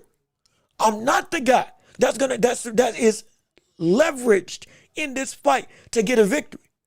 Everybody's not picking me. But I'm taking the fight anyway. Because I'm going to have to face this challenge sooner or later. And at this point in time, I'm not getting no younger. Strike while the iron's hot. And if I lose, I grow. If I win, I was ready after all. But the fact that I'm in the conversation shows in some capacity, okay, I need to fight. The fact that I'm in the same vicinity, I need to fight them. And people that have gone about that route, they've become some of the greatest we've seen. It's not about just being favored or being ready. It's about being able to be in line to say, I'm going to take the chance. That's what we want. Take the chance. Tyson Fury even said every excuse in the book because he didn't think he was ready to fight Usyk. Yet he ultimately did fight him. And guess what he did? Though it was driven by money, though it was only because he got, it was about $100 million, $300 million combined for both of those fights, he was able to put on one of the best performances of his entire career against Usyk. He was ready for Usyk. He got beat, but he was ready. And so that's why I want people to take these type of tests. I really do. I really, really do. But either way, we got to make, oh God, we're almost at 3 hours. We got to wrap this show up and send it home. We ain't trying to go over 2 hours, 30 minutes. I've gone well beyond my tenure for the show. It is the championship rounds because y'all been doing some great conversation. But let me see what y'all got to say. Love King, let me see. Hey man, once again, thank you for answering my questions. I appreciate that 100%. YouTube gives me the ability to hype videos 3 times a week. I believe I'm throwing all those hypes your way. Please do. Yes. Hey, I appreciate the sentiment. Thank you so much. I love it. I appreciate it. And look, anybody else who is watching, if you, this right here is very important. Shameless plug, because it needs to be said. If you all can hit the hype button at the end of these streams, when it turns into its own separate video after the live is over, it helps us out immensely. If you didn't know, the hype meter or hype button that is on, normally is on your mobile phone. It has the capacity for smaller creators to get pushed into the bigger limelight of the algorithm of YouTube. And it makes it easier for us to be seen throughout the globe. And makes it more enticing for the algorithm to show that, hey, this is something people are paying attention to. Likes, subscriptions, the biggest things that you can do, absolutely. Another thing you can help, hit the like button. You can use it once, you can use it up to 3 times. All of which is well and good. Please do, if you can, use your hypes on my channel and on my videos. It helps us out immensely. It can further help us to get more people involved. We had, 17 people like this stream, and we had about, 10 to 11 stay here for nearly the entire show. We got 9 people right now. This is insane. We still have people sticking around. This is great for a channel our size. This is incredible. We love you all for being here. But if you can, it helps out immensely. 1 hype. 3 hypes, as many hypes as you want, as you can afford. Helps us out so much. And if you would, please do. When the stream is over, it means the world to me, absolutely, along with the other ways to help support this channel, liking and subscribing and keep on chatting like y'all have been doing. But we appreciate it so much. Again, this empire is so strong. This empire of our community is incredible. And we do this because we love you all. Genuinely, we love you all. Beyond just sports, beyond just talk, beyond just having ourselves have fun and discuss and debate and all this stuff. You may think I'm dumb for what I know. You may think I'm the smartest thing since sliced bread. I'm just here to entertain you all because we want to make sure that we can make your day as bright and as fun as possible. And we just want to help you, make you laugh, help you learn, give you some good things to think about, and make your life a little bit better. Because again, that's what you all deserve, no question about it. And we do this because we truly do love you all, and we love this community. Anybody who's involved with it. So absolutely no question about it. We thank you all for being here. But we do have to end this show real quick because we have crossed the 3-hour threshold. My goodness. Let me read the last couple chats, and then we're going to go and end off this show with a bang. Let me see. He probably going to move to 160 if he loses. Yeah, I don't know about that. I think if Zayas loses, he still stays. I think he still stays. Because he may not beat Boots, but he does beat a plethora of people down here at 154. He may not beat Boots, but he can still beat a plethora of people at 154. He can still beat him versus Fondora. Very interesting fight. Him versus Makhmudov. I think he's got the skills to beat Makhmudov. Him versus Boachuk. I think he can compete with Boachuk if not beat him. I think he can beat Josh Kelly if he fought Josh Kelly for a title. Don't forget Spence, Thurman, Fundora. No, I mean Spence, Thurman, and Charlo. They're still here. He showed up, beat Thurman. He can beat Charlo. He can beat Spence. Tim Tszyu, he can still beat Tim Tszyu. He can still be a top 5. He still is a top 5 caliber fighter in this division, regardless of if he had a belt or not. He's that good. So I don't think he moves up that quickly. Because I think he can still make weight pretty easily. Now, once he turns about 25, then I'm going to start to say, okay, we're going to see him moving up. We're probably going to see him by 25. We're probably going to see him, okay, it's time for me to go to 160. But going to 160 now, I mean, why would he? Because what's up there? Lara, Janibek's gone for a year. Carlos Adames moved up. It's an easy division to take outside of Lara, but it's not like it's, filled with a bunch of talent that's going to shake the foundations of his legacy for a lot of people. Because let's be perfectly honest, if it wasn't Lara or Janibek and he goes and he dominates up there, people are going to say, well, who did he beat? If we're looking at this from a business perspective, fans are going to say, who did he beat? You had all these names up here. Why'd you leave and go up to a division that, yeah, sure, you beat most people. But that skill level, you went to an easier skill level. At least that's going to be the talking points. So I think he stays put, in my opinion. Listen, I give Xander all the credit in the world. I thought there was no way Bob Fowler would throw him in there with the kind of like boots. Hey man, look, I said it was the fight to make, and I'm glad that they did it. The best Puerto Rican fighter is Tito. I was about to say Tito Ortiz. Is it Tito Ortiz? No, Tito Ortiz is a UFC fighter. I'm mixing up the last names. That's my fault. I know who you're talking about though. Best is Tito. If only Xander had that killer left, I don't think he doesn't have that killer left. He does need to get a signature punch though. That would help him out immensely if he got a signature punch. Trinidad. That's something. I don't know why I was thinking of Ortiz. Dang it. See, I'm talking about Dana White too much. See, that's the problem. That's the problem. I'm talking about Dana White too much. I'm talking about Dana White way too much. I have been, between Israel Adesanya losing, the whole White House card has been going about getting put together. I've been keeping up with a lot of stuff with Zuffa. I'm getting everything. The sports are blending together. That's my fault. But yes, Tito Trinidad, probably the best Puerto Rican, probably the best Puerto Rican fighter coming out of that country. Unless I'm missing somebody else. Was Miguel Cotto Puerto Rican or was he Cuban? Was Miguel Cotto, was he Puerto Rican or was he Cuban? Let me check that real quick. Hold on.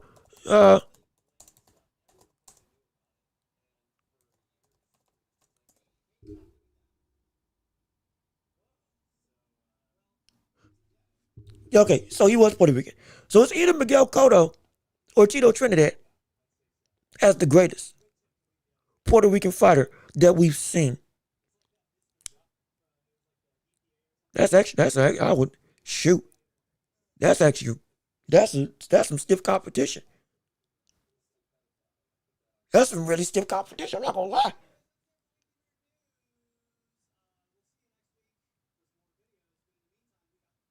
I want to lean towards Trinidad, but I grew up around Cotto. I grew up around the Miguel Cotto era.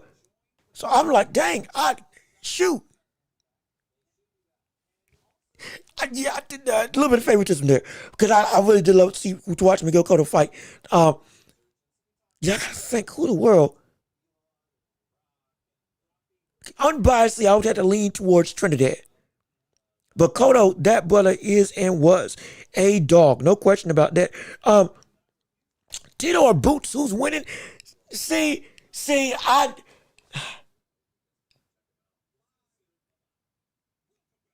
shoot. Is it? Y'all probably gonna hate me for this.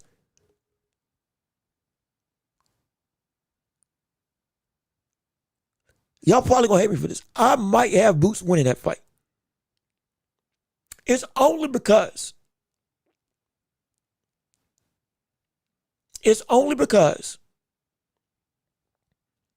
with what we've seen with the caliber of DeVoy Jones' talent,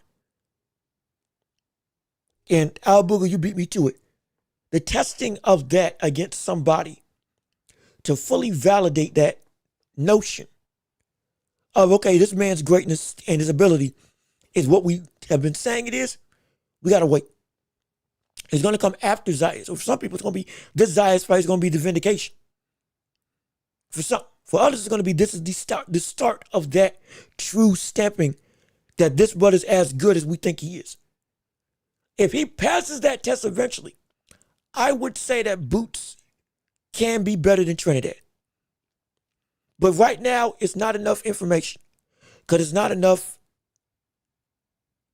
elite quality career caliber talent in the vein that we saw Tito fight in his career for me to say that, yeah, he's better or he could beat him. I can't say that yet. I can't, not yet. But after Zayas, come back to me. And from that fight on, we can start molding that opinion properly. Because at that point, the test will start to pile up as to what he is. In the greatness standpoint of a caliber of talent, all time, hey, could he match up to the likes of a Tito? Could he fight that caliber?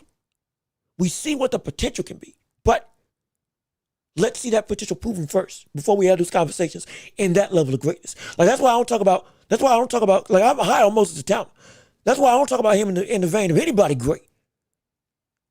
Though I see some greatness that's insane. I don't talk about him and comparing him to anybody yet. Up until we see that test necessary. You can now qualify to be talked about. You against XYZ. What would that fight look like? Right now, it's not enough yet. Not enough. But in the future, it's gonna get there. Absolutely. No question about it. I'm leading Benitez, but I'll give it to Tito. Oh yeah, I forgot Benitez. Wilfredo Benitez. Ooh. See, this is the problem with boxing. There's so many good names that you like. So many good names that come out of each nation. It almost feels like disrespect to say, oh my gosh, how can I not say that he's number one? But he's compared to like a Tito. So it's like, my goodness. See, but this is why we like these conversations, because it helps us to remind us of the greats we've seen in the past. But let me see. Burr, I got Tito winning Boots. I got Tito winning versus Boots only because they threw Trinidad in the field when he was already experienced. His first real test was Purnell. He was the one person to win him in dominating fashion. So yeah, no issue there. But let me see. Nakoto is like top 5 somewhere in there. Love Koto again. I'm biased. That's why I say that I think he's in that top 3. Because I'm a little bit biased there. Because I grew up watching Koto. I love watching Koto fight. Especially when he shaved his head. Oh my gosh. Oh my goodness. I was like, this man is the coolest one ever. Let me see. Let me keep on reading. We still haven't seen Boots tested yet, so yeah, it's hard to say, no question about it. Tito was 30-something wins when he fought Pernell. See, Tito was around the same way that we see with Boots.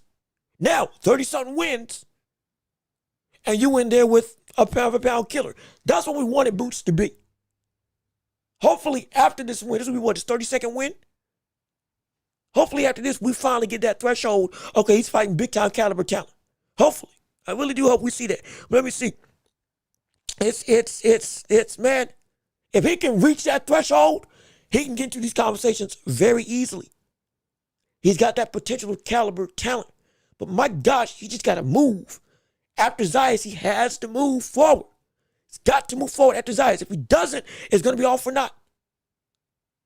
So I really hope we do see that going through. But either way, man, we do have to get out of here, though, because we got to end the show off, because if we don't, we are going to be here forever. So we are going to wrap this show up, send it home, and we're going to see you all on Thursday afternoon. We're going 3 hours, well over our limit. But we love you all being here. We appreciate all of you being around for the ride with us on today. But we got to go, and we're going to go and end this show off with a bang. So with all of that being said, nope, wrong button. That ain't it. Here we go.